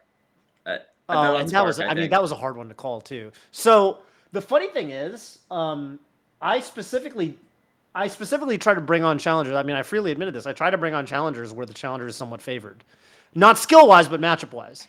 The only time I didn't do this was when I told Spark he could be on it, and then Kadoran was the reigning king, and I told Kadoran like, "Hey man, do you want me to bring on Spark some other week, or other way? Sorry, other way around. Kadoran was going to come in. Spark was reigning king, and then I told Kadoran like, "Do you want to wait until I'd rather bring you in against a Spacey or someone who you're supposed to beat." And he was like, "No, I want the Sheik practice," even though I think Spark will beat me, because this was like when he had just started working on the Sheik matchup. He was like, "I do want the practice, so put me in." But most weeks I would go so far as to say is there's almost a clear favorite. So in that sense, it might be a hard format to bet on because like, but Fiction Spark could go either way. That's just a good bet if you made money on that one. Yeah, it was crazy because I thought it was really close, and I think Fiction's actually kind of had his number lately offline, but this was online. I think it was Spark who I ended up betting on that one because I took like 6 or 7 different people and just said Wow. deal, and I just won all of it, which is That's pretty crazy. great. That's Yeah. crazy. Yeah. Well, I'm happy to hear you say that. I'll definitely keep that in mind. Yeah. Chroma, where can the people follow you? Shit, I don't know. Things are pretty wild these days. Four side fights. Four side fights, you could find me. Sometimes I'm on Twitter. The government's trying to find me. They think I was in the White House. My tweets are getting a lot of bookmarks now, and I'm a little worried. But yeah, four side fights is always a good spot. And probably, hopefully, a couple tournaments near the end of the summer. Ambi, how about you? Follow me on Twitch at ambisinister_. I mostly stream myself stepping on arrows and like complaining about my pad. I've been streaming kind of a lot lately, which is cool. Definitely excited to make a lot of progress at stepping on arrows. But yeah, I kind of echo Chroma's sentiment. Kind of, I don't know where you would follow me. Follow at ambitraining on YouTube, where I post scores. Fuck yeah. Hell yeah. That type of stuff. Yeah, well, On if you want YouTube? Is that what you said? Yeah, Ambi training. Okay. it's the profile picture is the swole doge. That's my profile picture. That's how you know it's me. It's kind of a generic name otherwise. So Nice. All right. Well, if you want to follow anything Melee stats related, depending on how long it's going for, and assuming it does not shut down, you can go to twitter.com/MeleeStatsPod where you can catch promotional content for all our other media pieces and everything. You can also follow Last Night in Melee, which we recap daily tournament results from the night prior. You can go to Melee Stats Co, where you can read articles like Monday Morning Marth, which I write, or you can read When's Melee, which basically preview an upcoming weekend of Melee tournaments, like this week with Ludwig's event. You can go to Melee Stats Archive, where you can listen to past podcast episodes like this one on YouTube, or you can go to the main Melee Stats channel where you can watch all our video essays.